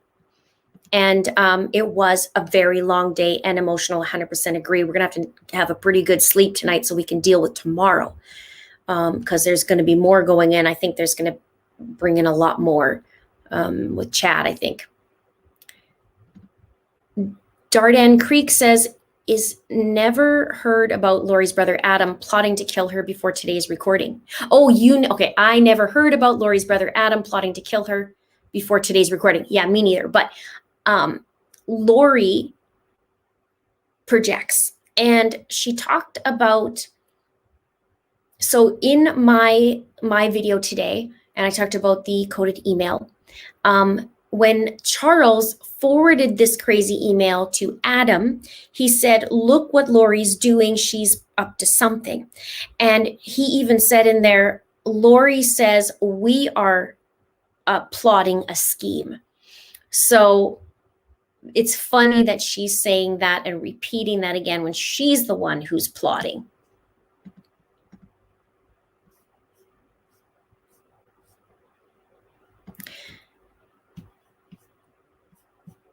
Country Cross Stitcher says, relaxing chatting here now. I feel like I've hit a wall of exhaustion. I agree. I cannot imagine how Kay and Larry are now thinking about tomorrow too. I hope they're sleeping tonight. I'm sure it was definitely a emotional day for them. You could just see them worn out. And Larry was visibly crying. And yeah, I hope they have some good sleep tonight, at least of some sort, because tomorrow's going to be a big day, I think. All right, we're going to keep going. Okay, so back to the call, or the body cam. The officer goes and knocks on Lori's door.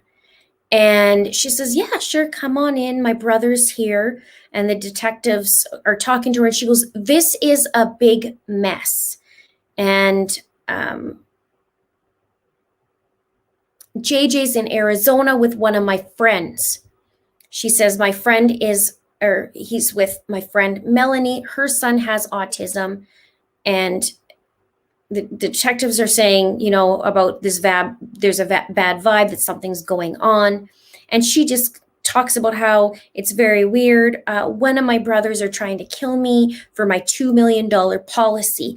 I tried to put JJ in Kennedy, which is the school he went to. This is interesting where she lies. I tried to put him in Kennedy for 2 months, but he had such a hard time.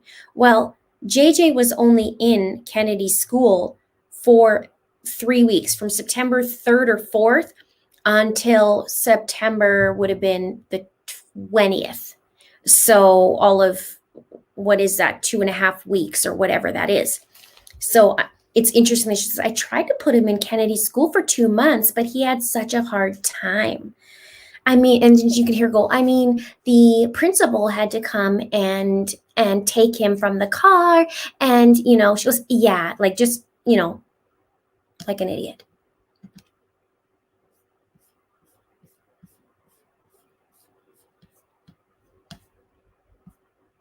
Yes, Crystal says they were focusing on JJ today as regarding the welfare check. I think this is why they did not go into detail. Yeah, and I think maybe tomorrow they will, if they're going to. what else did she say? She says she brought up JJ was adopted. She was talking about how Kay's son is a drug addict and the mom, so they wanted us to adopt him. She speaks about her husband since he's passed away, and JJ has autism and ADHD, doesn't want to talk to people. I was married to my husband for 15 years, and he switched her life insurance policy, and Kay got $1 million. And she was, you could hear her riled up a little bit in that audio about how, how Kay got the money. This is interesting. She says, so I look like a suspect, but I'm a good person. Interesting. I don't know if you'd ever say something like that. This is the first time the police officer is doing a welfare check, and he's doing a welfare check on JJ. And she immediately says, so I look like a suspect, but I'm a good person. Isn't that interesting? That's a huge line to me.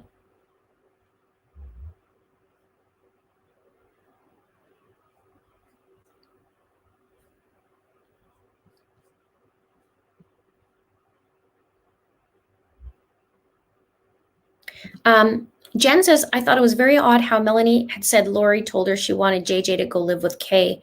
Wish she would have decided that. I mean, Lori had every opportunity to do that. Kay and Larry said, let us have JJ. We'll take JJ. Like, when can we see JJ? I mean, and Lori knew it. She could have, if she wanted to, she could just say, here, take him. And they would. So that makes it even worse. It's not like she didn't have any options or felt like she didn't have any options.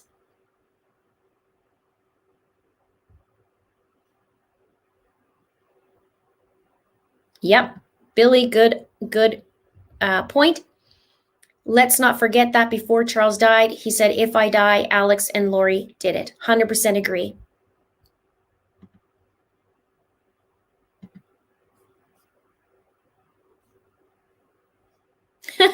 John says, who the hell's Adam?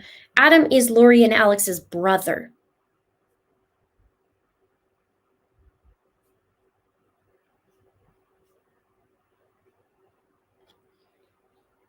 And what else? She says, I've been here since September. My daughter goes to BYU. My daughter lives here.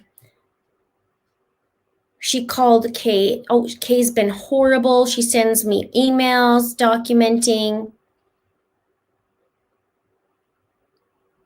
She said, my brother and his friend, which would be Chad. You're married to him.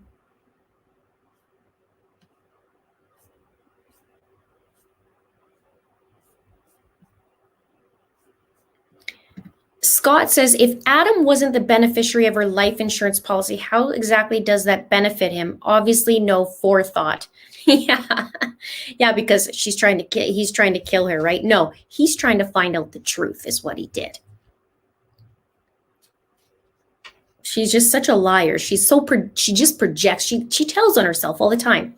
So her best bet's to keep quiet. That's why she probably is keeping quiet. She just smirks because every time she opens her mouth, she potentially could get her in trouble. Like, who says that? I look like a suspect, but I'm not. I'm a good person. No, you're not.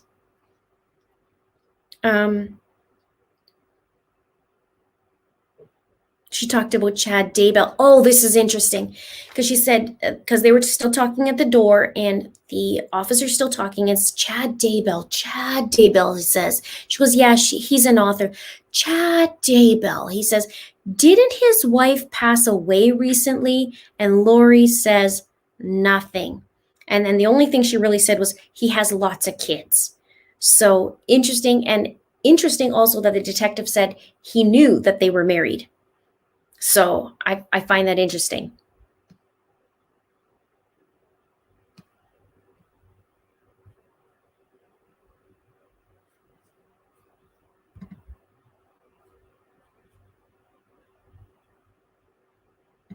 Yes, if Lori gave JJ to Woodcocks, she would stop receiving assistance for raising him. True. Now, my question is, and this has been bothering me, like I'm sure it's bothering you guys, she's collecting all this money and the kids are gone and she's still collecting this money. How's that not fraud? And she's using Charles's credit cards to buy stuff for her wedding and whatnot. How can she do that? And how's that not fraud? I'm a little confused.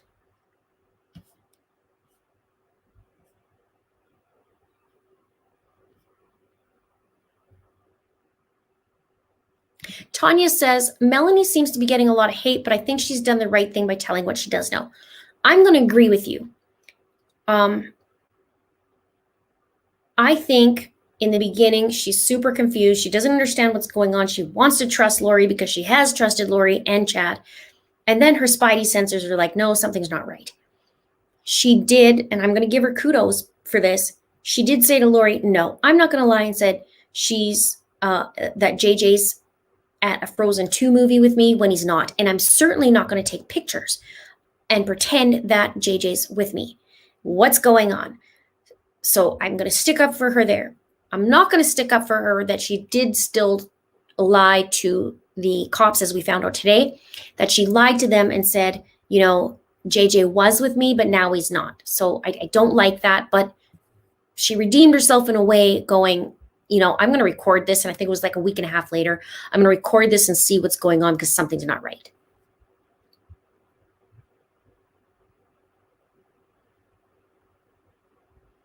This is interesting. Slam RN says, did you guys get the Mormon references to Korihor and King Noah in Melanie's taped phone call? They are bad guys, the Antichrist, an evil monarch known for burning a prophet at the stake. I want to know I tried to write it down and I got to review it when she referenced this part of this. I know about Korihor, but she referenced something else. I wrote it down somewhere what the verse was, but I need the full verse. So if you guys have that, and you can email me at itsacrimeandashame@gmail.com so that I could actually read what it's about, because I was writing so fast. My hands actually cramped. Like I've been writing since 9 this morning till 5 straight. And I mean like writing almost everything that they said. So if you have that, I'd love to see it.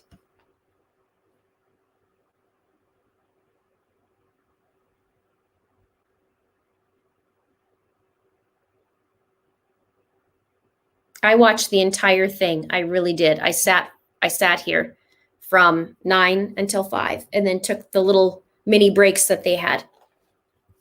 Thank you so much, Janae.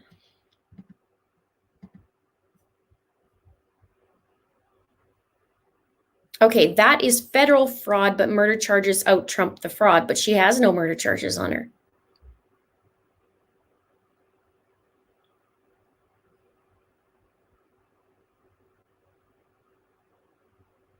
Hey, Tyler, how's it going? I was thinking about you today.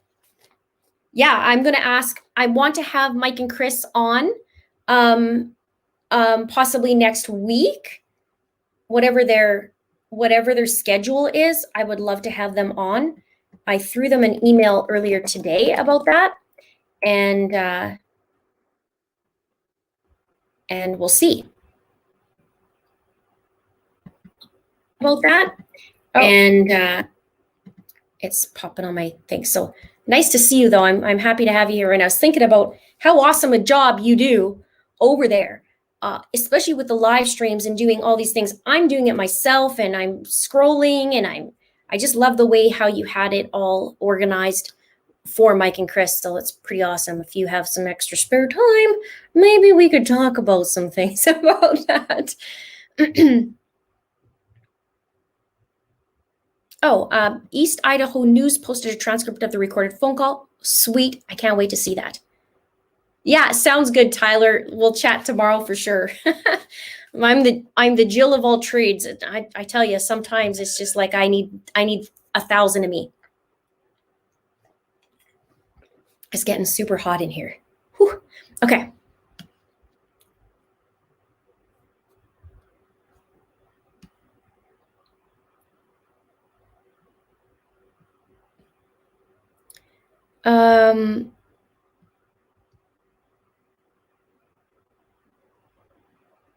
Janae says, I'm so curious to see how it all is going to turn out. Yes.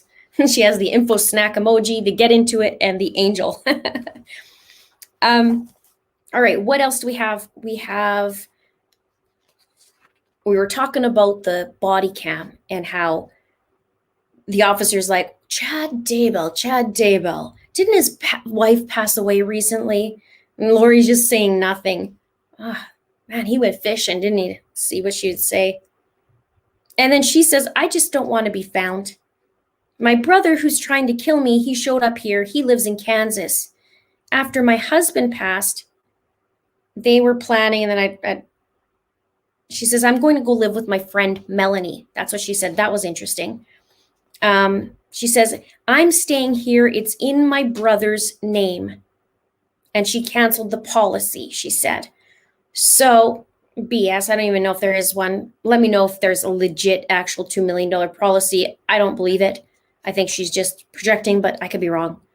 And funny, I want to know what Chad was actually thinking when she was talking on this body cam about how my husband passed, because she didn't use a past tense like my ex-husband or anything like that. She called him my husband, and Chad's sitting right there listening to that today, and he was currently her husband at that point. So probably not good to call him that.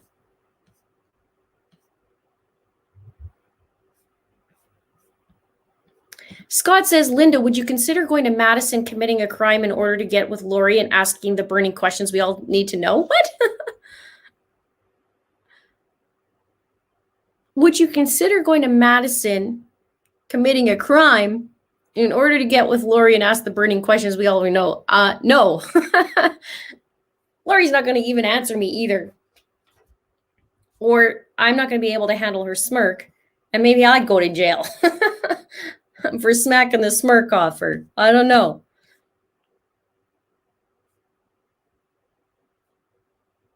Fleur de Be Design says, clever officer at door asking about Chad kept giving opportunities to answer truth. Totally. They knew. Melanie made a deal, so May dodge charges. Thoughts. A lot of people are talking about that maybe Melanie's not going to, or maybe she struck a deal. I don't know anything about that, but I think she's doing the right thing by coming forward, and she's been doing that since December. So she did make a giant boo-boo by saying, JJ was with me, but now he's not. But then she recorded the conversation. And Lori wouldn't let her finish her sentences in that phone call. But let's get through this on the body cam, and then we're going to talk about the phone call. That's when Larry was shaking his head. I think we all were. What else? They talked about Frozen 2. And she says, oh, yeah, they're at Frozen 2. They might be at the movies. Ask Melanie to call back. I think they're at the movies. That's what he wanted to do. I was biting my lips on that. And then they were talking about all the electronic devices and the GPS coordinates, and that was from Detective Stubbs. That was interesting. Again, Mr. Pryor's objecting to pretty much everything. They talked about Google locations, and then, what's funny is Chad's demeanor in pretty much everything. He was like eyeing things on the side. He kept going like this and taking a look, and super nosy. But I guess he would want to know. But yeah, he does the side glare a lot. Even when he first walks in, he'll look to the side and see out of the corner of his eye. It's like epitome of creepy, this guy, in my opinion. Okay, here's the 28,000. They said there's 28,000 pages for user location. And he said thousands and thousands of pages on the information just on Alex Cox. Found that interesting.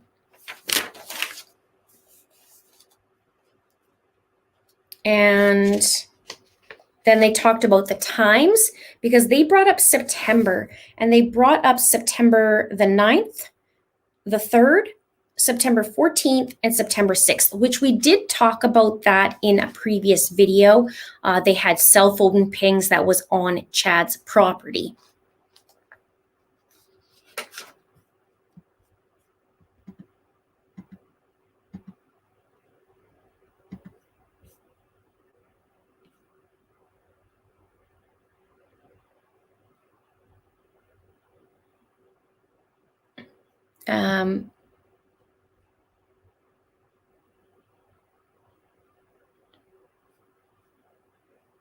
Okay.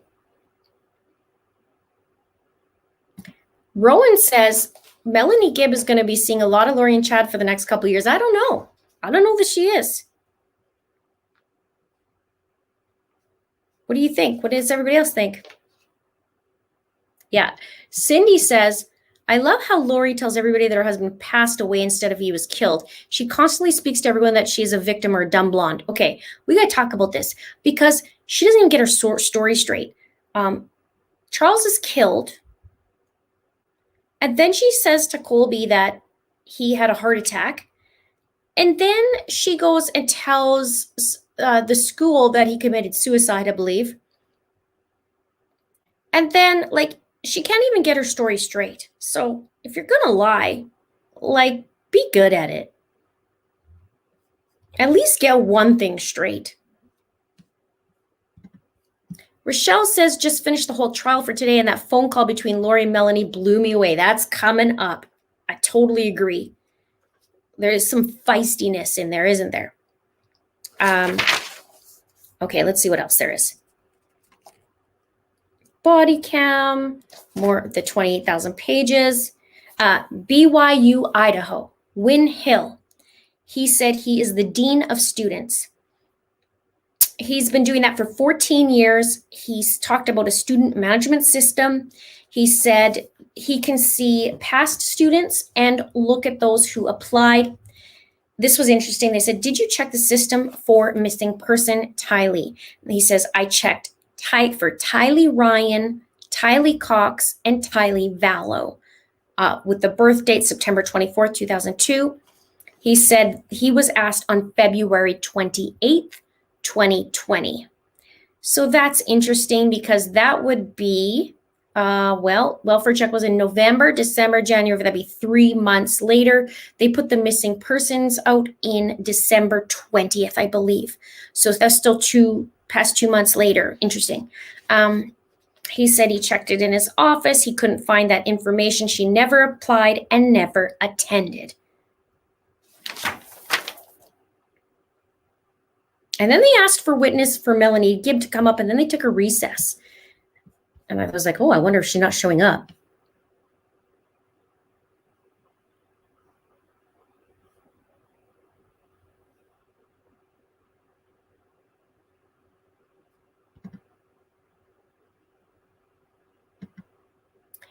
Eric says, Lori gave up the goat talking Bible verses with Melanie talking about how they died in old days. Maybe she did in Bible verse without actually saying.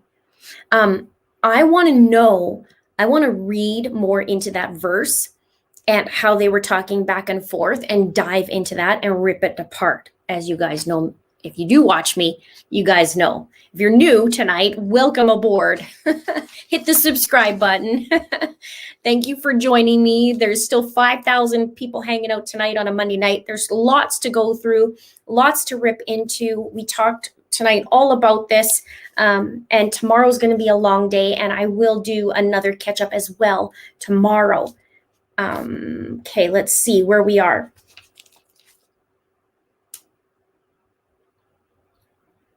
Okay, so they talked about the nature of relationship with Chad. I found this interesting because she kind of was hesitant on how to describe it, but she says, well, we were talking about books and the relationship with Lori, and Melanie Gibb met Lori in October 2018 in Mesa at a church. They talked about things spiritual in nature. They were friends. She was familiar with Tylee and did meet her. She had the opportunity to see Tylee with Lori, And she stated, yes, I know Tylee was Lori's daughter. And she said she last saw Tylee in July or August of 2019 at her house in Chandler. She said she was familiar with JJ and identified him as, yes, that's he's Lori's adopted son, and she spent time with JJ. Then she talked about September 19th to the 23rd when she went to go visit Lori in Rexburg, Idaho for an event called the Firm Foundation and to visit Lori. She said she got there on Thursday and left Monday the 23rd at 9:30 a.m. I've been wanting to know what time she actually left, and she solved that. She stayed at Lori's house, doesn't recall the address. So I find that weird only because it's been how long and she still doesn't know the address. I don't know. But she said it was like a, I have in brackets, fast no. So when she was asked, recall the address, and it was just really quick. But she did say townhome in Rexburg. She said she spent the time mostly with Lori, except for Saturday when she was at 10 hours at the event. Chad Daybell was at Lori's, and Melanie Gibb said 2, 3, 4 times maybe. And she says, I think it was every day except Monday. And she said Lori and Chad interacted affectionately, holding hands, kissing, hugging. And then I went on to my other 7,000 things because I ran out of space in my notebook. Karen Jackson says, why didn't Lori wear, where did it go? It jumped. Something about wearing her mask appropriately. Oh yeah, when she first came up, right? And I think her nose did. I think a lot of people don't understand how to do it, maybe. I don't know. And then she was allowed to take it off. I'm surprised Judge Edens didn't say something. Oh, there we go. Why did Melanie Gibb not wear her mask appropriately? I mean, she walked in with it under her nose when she wore it in, or when she swore in. Yeah, I know a few people did. I don't know. I can't tell you why. But good question. I mean, maybe you're asking because not expecting me to know the answer. But I did notice that as well. Matt says you can get the Book of Mormon and other books free on phone apps. Well, yeah, that's where I got a lot of my Secret Society. Have you guys seen my Secret Society video? If you haven't, go check that out. It's on Secret Combinations. That is straight from the Book of Mormon, and it coincides with a lot of things that Lori and Chad have done. So that's why I want to know what Melanie Gibb was quoting in her phone conversation with Lori, and Lori talking about that as well. I'd like to dive into that and see what I can glean from that.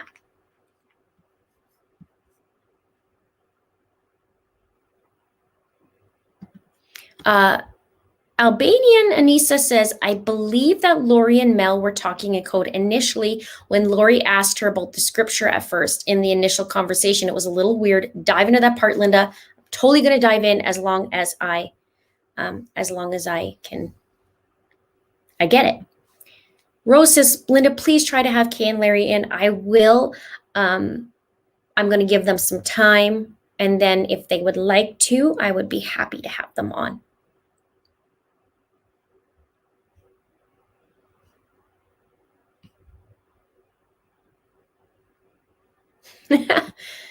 Lori does not speak like an almost 50-year-old adult. She seems stunted and sounds like a teenager. Oh, you mean the sorry neighbors? Yes, the trial starts at 9 a.m. Mountain Standard Time tomorrow, just like this morning. It went till 5. AR says, Linda, your work ethic is like no other. We love you. I thank my father for that because all of us kids are like that. We just go, go, go.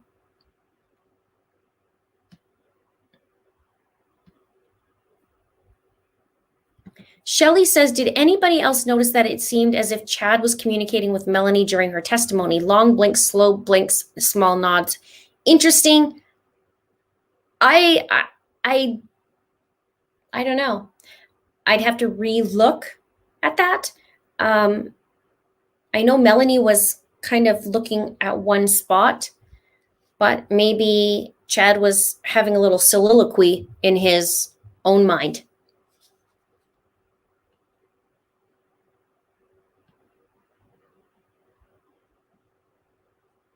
Amber says, I'm so shocked Melanie recorded that on her own. I had hesitations about her.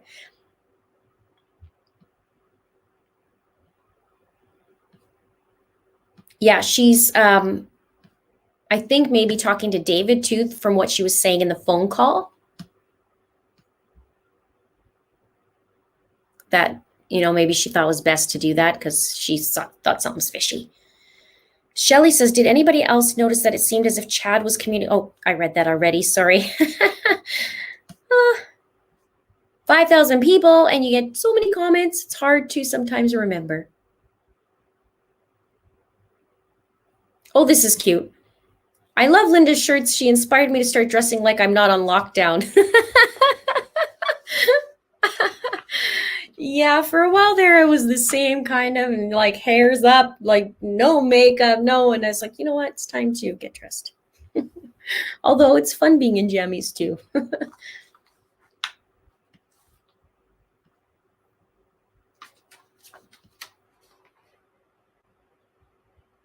Yeah, Lori seemed to know she was being recorded at one point. She mentioned it.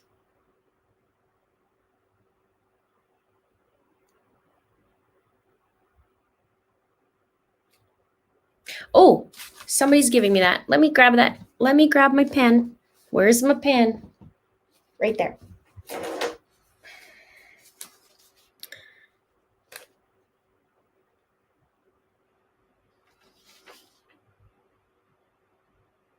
Thank you. Other deep dive.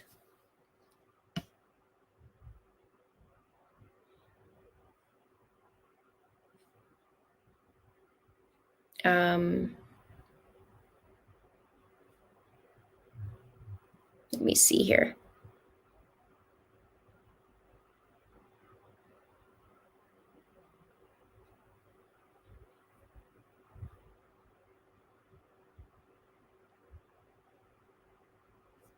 All right, let's keep going.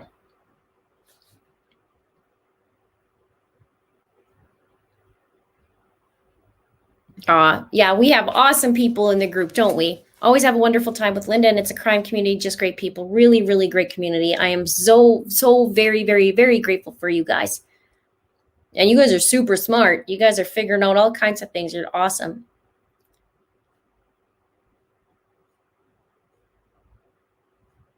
It's getting hot in here, though. All right.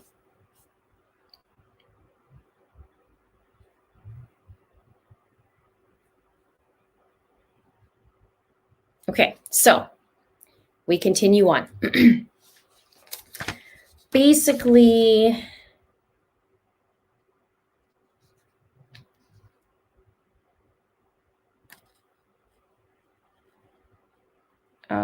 she's saying my conscience is cleared. You have been deceived and Satan has tricked you. And Melanie says, Tammy dies, your husband died. She just gets a weird feeling, never feels at peace. And that's where Lori's like, you know me, Mel, you know me. This sounds like you've been convinced. Then she started blaming David at one point. And Melanie says, I can see clearly. And I think it was Lori that says, I'm sorry you feel that way. I love you so much. It was so manipulative, hey? So manipulative.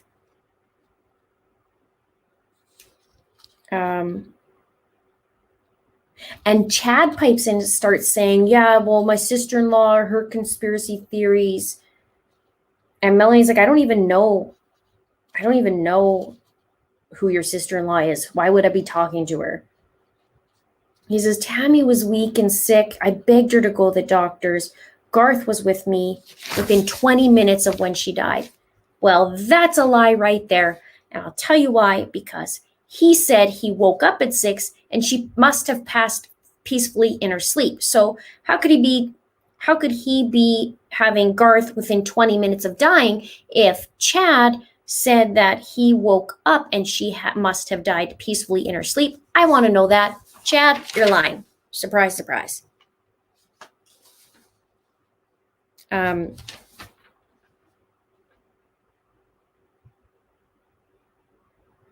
This is interesting.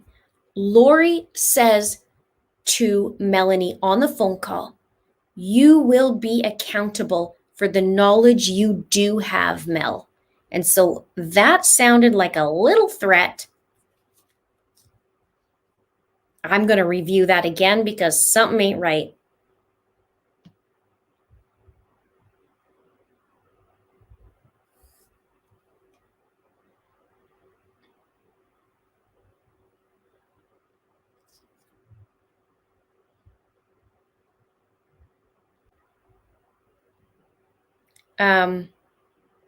The other kids came in 20 minutes.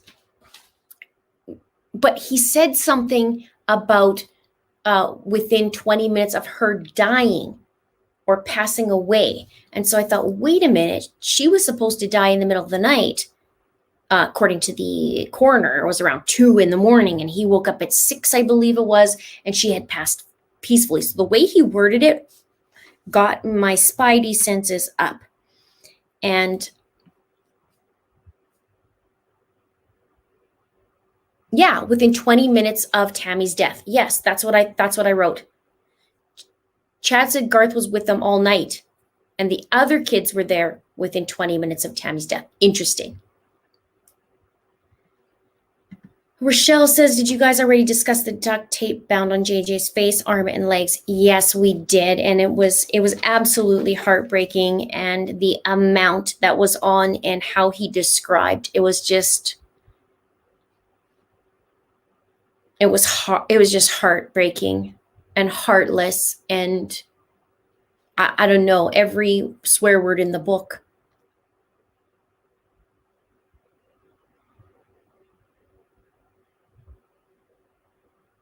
Oh, there we go. Colleen says Chad was awake at 3 a.m. watching her die. Check out my Secret Society book, my Secret Society video, and I talk about 3 a.m. And I believe, if this is a correct theory, that there's a common denominator with the 3 a.m. and that would be for Tylee, for possibly JJ, and also for Tammy.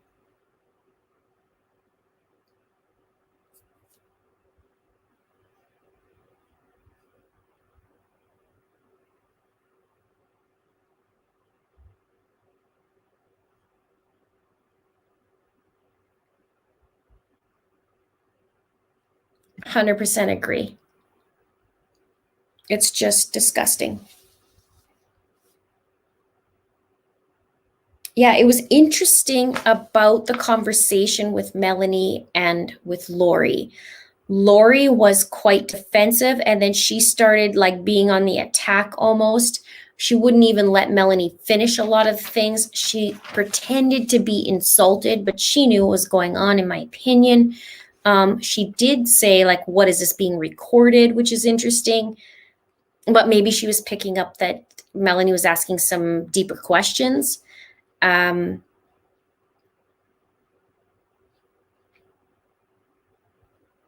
What else? Oh, how about him saying, "Hello, sweet Melanie"? It's disgusting.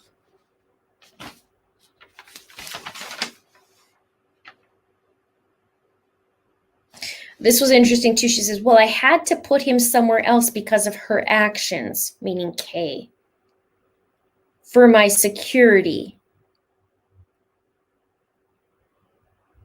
And if you don't know anything, it keeps you protected." She had some quite interesting verbiage in all of that, really. So Melanie says, "Is JJ safe?" And Lori says, "He is safe and happy." No, he's not. "I'm just not telling anybody so I can keep him as safe as possible."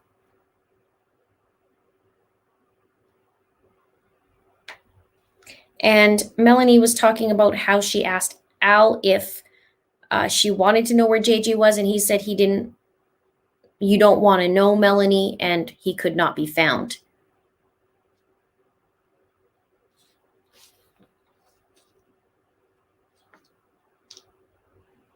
It's like I'm shaking my head even here, just even like skimming my notes.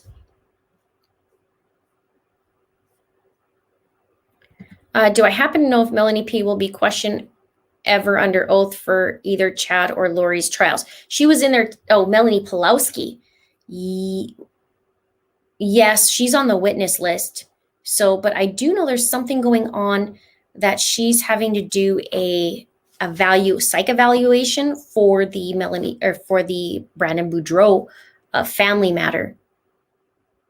Yeah, this is terrible. He's safe and happy. It's so awful.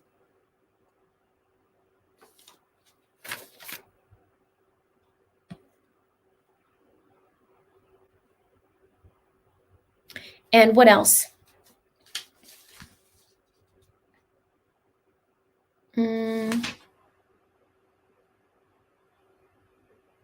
They talked about the day about September 22nd on Sunday night. And they were doing a podcast in Lori's kitchen. She said Chad wasn't there. And she said she did not see JJ. She saw Alex. He brought JJ in the house during the middle of the podcast. And then they asked about what time. And she said the podcast was from 9 till after midnight. Because remember, in one of my videos, I was talking about the pings from Alex and that night for JJ. And they did not stipulate the time that Alex came to Lori's apartment, which was interesting because they had put times on everything else, but they didn't put the time that Alex came back to the house. So I found that interesting.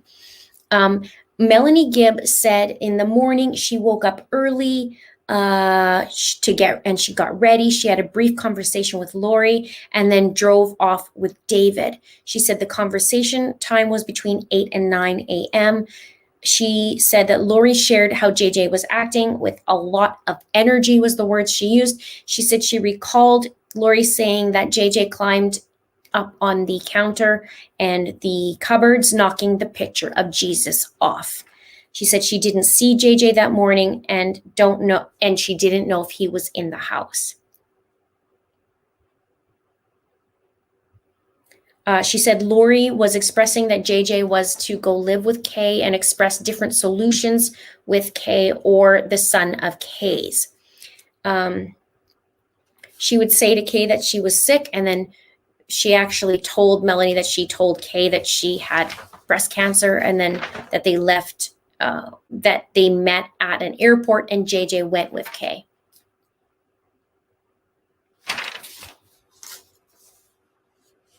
And then Chad called Melanie and said, "Hi, Melanie, this is Chad. Rexburg Police is going to call you. Don't pick up."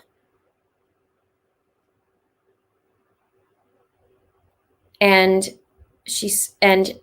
Chad said the police were at Lori's home in Rexburg and they were inquiring where JJ's house or where JJ was, and that JJ's and Melanie said JJ's not at Kay's house, and he said no. And Melanie asks, "Are you nervous?" And he said yes. She said then within an hour or two, she heard from Lori, and she said everything is fine in Lori's style. She's upbeat, cheery, nothing seems wrong. And the police was there and she told police she had JJ with Melanie out for a movie called Frozen 2, and then talking about taking random pictures of kids, like I mentioned earlier.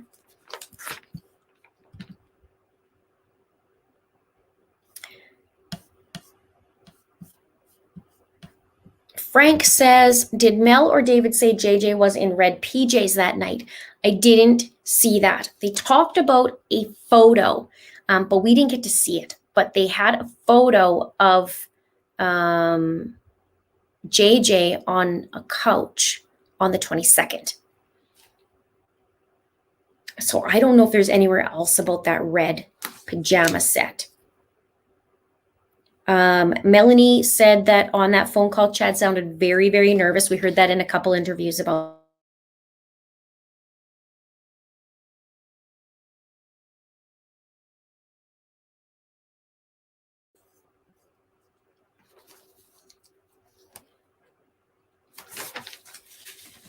So, wow, that's a lot. Whew. That was a big day. There was, 3 detectives. There was Melanie Gibb, and also the dean from BYU. So I think tomorrow is going to be another full day, I'm sure. I wonder if they're going to get into more about Tylee tomorrow. They did describe the red PJs, but they described that at the coroner's office. Do we know which family members of Lori's are opposed to Lori? I know her niece is supporting her, but what others are outspoken against her? Adam is not a fan. And also, who's Lori and Alex's brother. Also, Adam's son, Zach, he's been very vocal about how they know, they know more.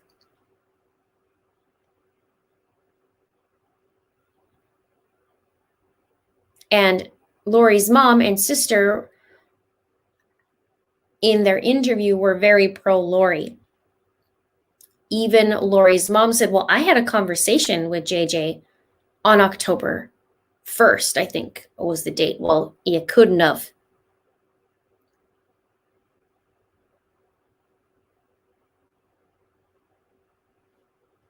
Leah says, all I can say is those psych evaluations seem useless if Lori was able to convince them she was sane. Well, yeah, but there's a lot going on in that case. Yes. Did Zach live with Lori and them last year for a while? Yes. On body cam, Charles Vallow, it was January when he was on body cam. And I think it was January. So many dates. And he was talking about Zach, his nephew, living with them. And he was living them, I think, for a few months. I don't know if it was much more than that.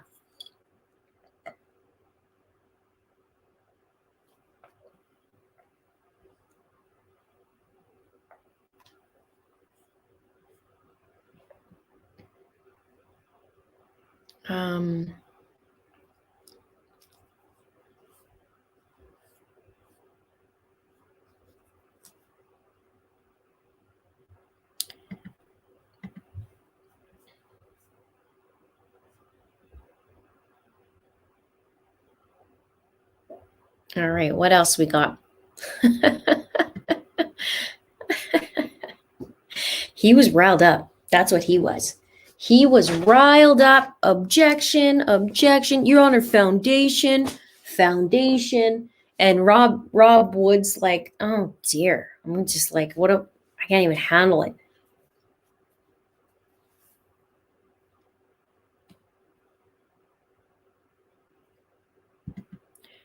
Sonia says, when will someone be charged for these babies' death? Linda, you're doing such an amazing job. Thank you so much.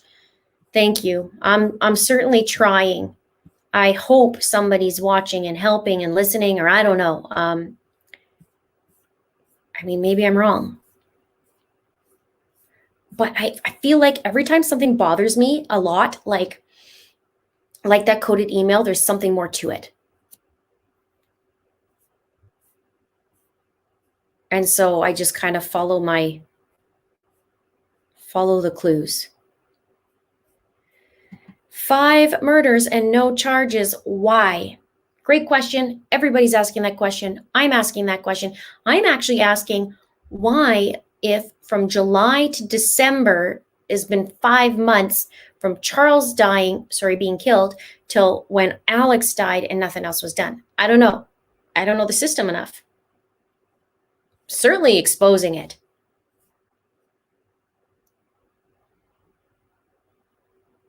And so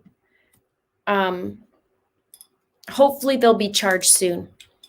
And now that I'm exposing the stuff that maybe Chad was there in Arizona in July of 2019 or had part of it, maybe they'll start going back. Well, I already know that's being investigated. In fact, they changed the detective, but I'm wondering if they're going to dive deeper and start looking at Chad going, ooh, let's look at Chad. Was he there? I'm sure they already are, but.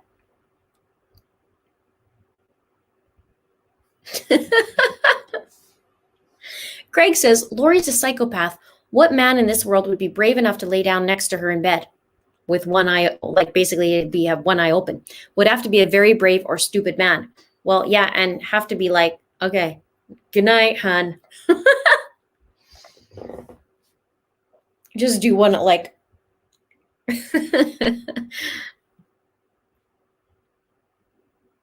Yes, I'll probably be doing a live tomorrow as well. But again, I'm going to take notes all day for the court date. And I also have to, between recesses, I'm going to have to try and script another video. So we'll probably do it like this again tomorrow night, where we do a recap.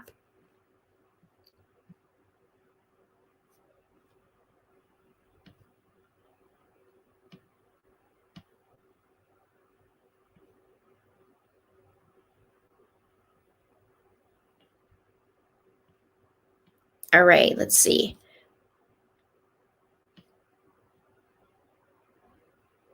Oh, Sophie, never been here live. Nice to see you too. And welcome to everybody who's new tonight. And I'm thanking you for just hanging out with me today and tonight and chilling out, all 5,000 of us. And it's been a long day. It's been a long day. And we all really want justice. And it's coming. It's coming. If I can help a little bit of it, it's coming. Scott says, Linda, is there any way you could do a deep dive into Chad's day-to-day life in prison? I need to know he is suffering. Really interesting request. Maybe we could find out what his day is like in prison. I did hear from Nate Eaton that he's very quiet and he reads a lot of his Bible.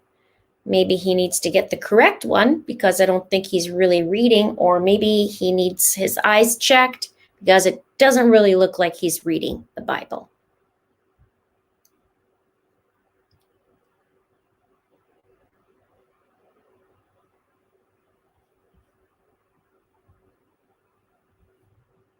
Oh, leave my hair alone. Well, it's 40 degrees in this room, and I have a ring light and a fan, and I'm still boiling hot. So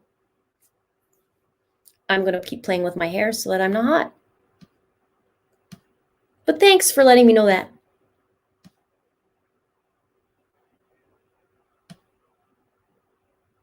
Oh, thank you so much, Lori.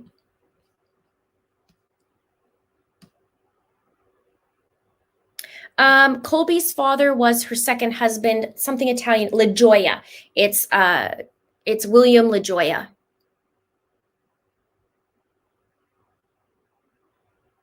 And there was drama around that as well.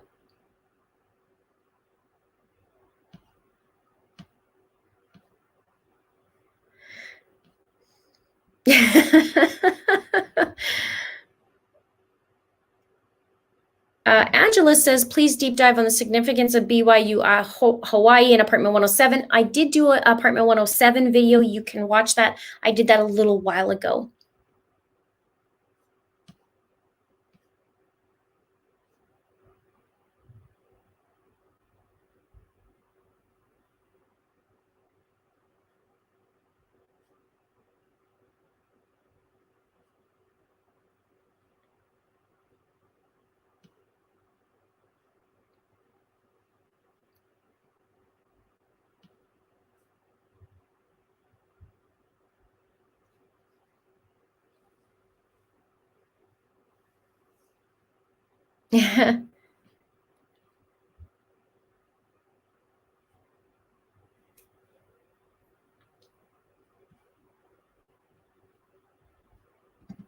Aw.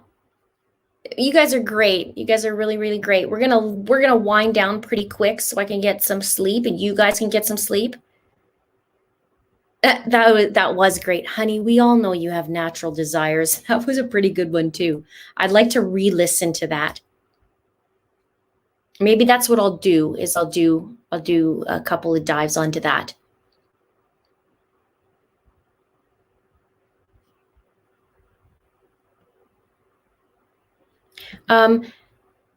It's Apple Snapple says, just got home from work. What would everyone say was the biggest part of day today in court? From my point of view, the body cam and the Melanie's phone call, I was surprised at the amount of duct tape they were talking about JJ, and I actually burst into tears about the kids. Like, I actually blubbered. The surprise about the 107 and 175, and that actually Alex was staying, or there was evidence Alex was staying at 175 and his name was on 175. That was interesting. I guess I have a couple big points. Melanie Gibb lying initially to the cops and saying that JJ was with her, but now not. And what other surprises, you guys? What do you guys have for surprises on that? Amy says, how do you think the overall trial went today? Pleased or no? Hopes and thoughts for tomorrow. I am pleased at Mr. Wood. I kind of expect the behavior from Mr. Pryor. I think he has like little hissy fits a little bit, and I can see what he's trying to do. I think it overall went well, but I think today was the baseline, and tomorrow I think is going to be bigger, if that makes sense. It'll be something.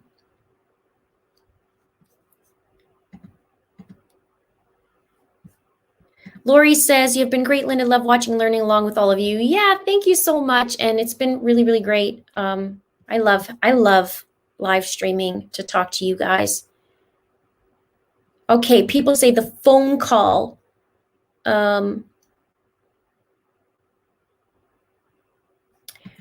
Kona says, red PJs found in bedroom on police body cam where Charles was killed. Links Lori to red PJs twice when he was buried and in the Chandler house. Interesting. Trial tomorrow at 9 a.m. Mountain Standard Time. I will be watching the trial.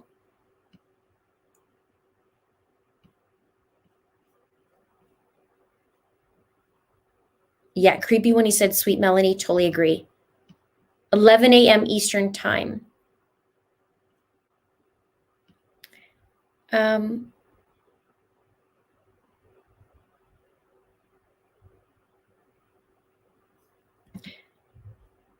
I read that, and thank you.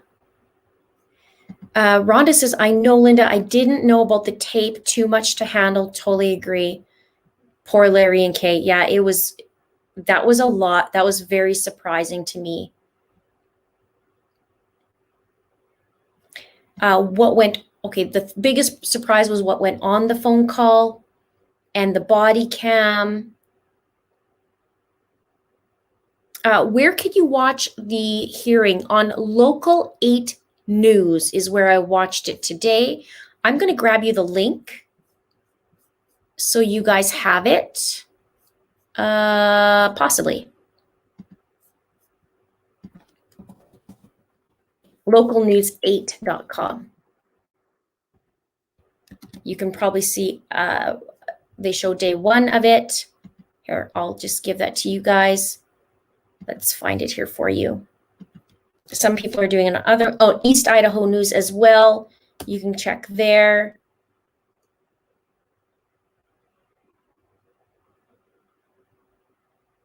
Kat says, am I the only, where did I see that?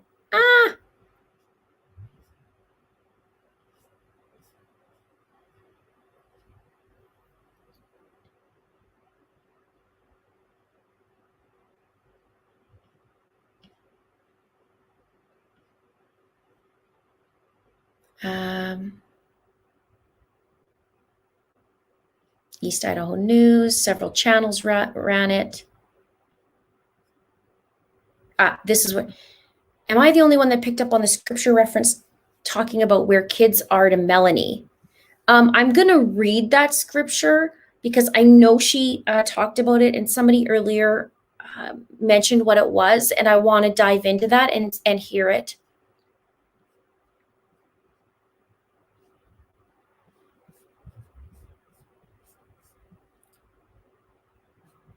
How can they claim Alex did it if Lori said he didn't even know where JJ was?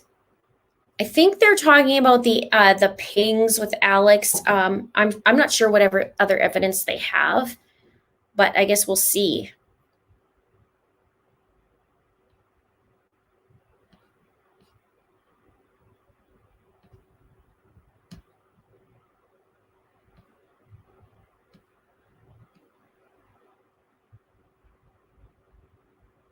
Oh, yes. I hope you're still going to do Barry Morphew video. I can't wait to hear your analysis. Yes, I want to do that very badly. Tomorrow is court all day. I don't know how I'm going to get that done. I could, if let's see if I wake up maybe a little bit early and try and script more about that. I want to dial it in, though. I want to make sure it's good. And sometimes in those kinds of videos, I need to marinate on it.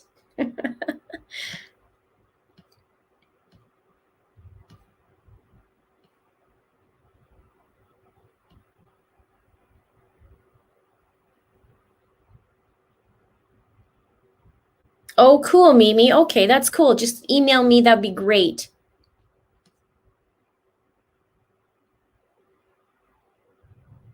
Oh, hey, look who's in the house. Hello. Just wanted to say excellent job tonight, 5K, you're a pro. Just hanging with a couple of friends. Nice to have you guys on board. If you guys haven't seen their channel, go check out Profiling Evil. They're super awesome. I can learn so much from them. You guys can learn so much from them. It's just really, really cool. I had a great time. Go check out the video too that they had me on as a guest last week, and we are going to have them on, and we're just going to figure out when, and hopefully we can make that jive. And it was just so much fun. So much fun. And they're awesome. And I'm going to check out your bat video. I still got to do that. And because I heard it's really awesome, and I know it's going to be awesome.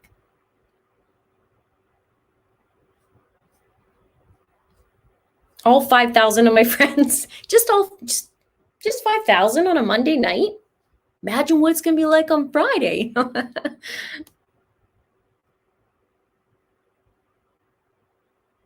Yeah, it was awesome. All of us loved it, didn't we? We love your channel, and I need to binge watch. But it's been crazy. Hey, today with 8 hours, it's been crazy. All right, let's see. Rastrick, I see that you have a super chat. I'm trying to find you, but I'll read you here. I just want to show love and appreciation. Your commitment, research, and empathy are qualities that we need more of in this world. Thank you so much, Raina. I really, really appreciate that. Thank you.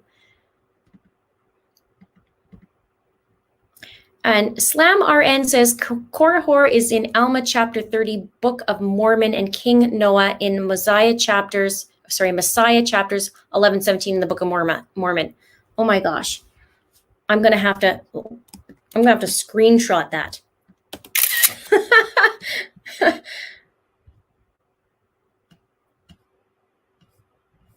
All right. That's so sweet. Barb says, love you, Linda. Love how invested you are. But that's because we need justice for these guys. All of them.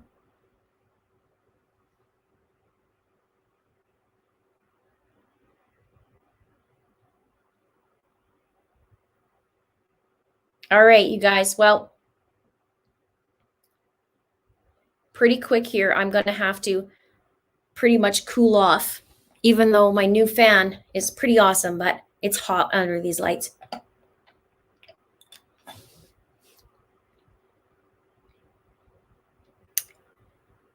When is Lori's court date? Next week on August 10th and 11th.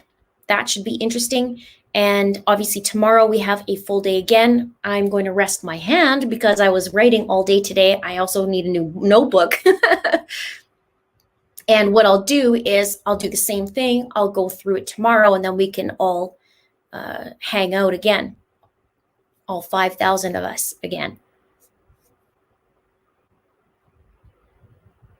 Oh, I was gonna get an AC unit, but the only thing is it's supposed to be, it was super loud. So I ended up getting the Dyson fan and it's awesome, but it is still so hot in this room.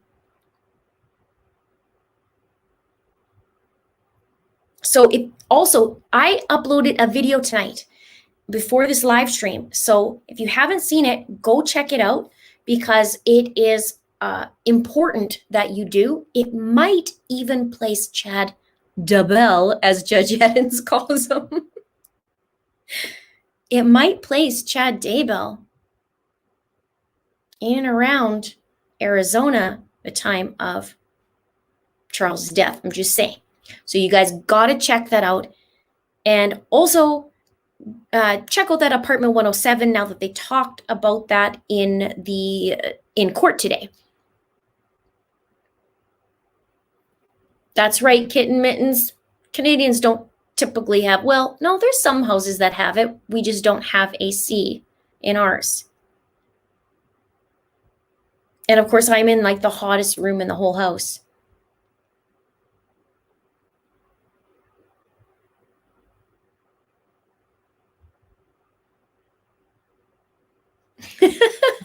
Karen says, by the time this is over, you'll have read the whole Book of Mormon.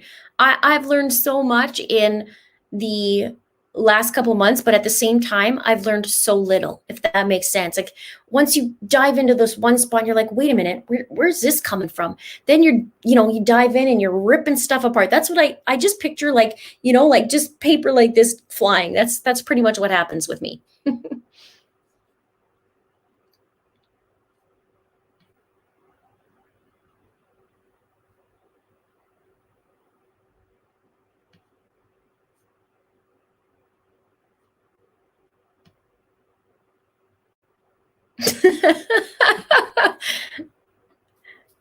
It's hot. It's hot in here. I can do it. Like having long hair is super hot. It's not fun. And when it's 7,000 degrees and you have a hot flash, what's a girl to do? What's a girl to do? All right, you guys. I love you guys. You guys are super awesome. Let's keep diving in. Let's keep ripping this apart. Let's get justice for Tylee and JJ and Charles and Tammy and whoever else is in the mix, because there's probably more at this point, in my opinion. Give this video a like. Make sure you go check out that other video that I posted. It's 20 minutes, so you can just snuggle in bed, have a little look, and then comment the heck out of it. Do you think I'm right? Do you think I'm wrong? What's your theory? And is it possible that Chad was in Arizona? Is it possible that Chad was even in the house when Charles died or in the days surrounding his death? Love you guys. Thank you so much for hanging out with me tonight, and we will see you tomorrow. Have a great night and do something nice for yourself. Good night. Bye. Bye.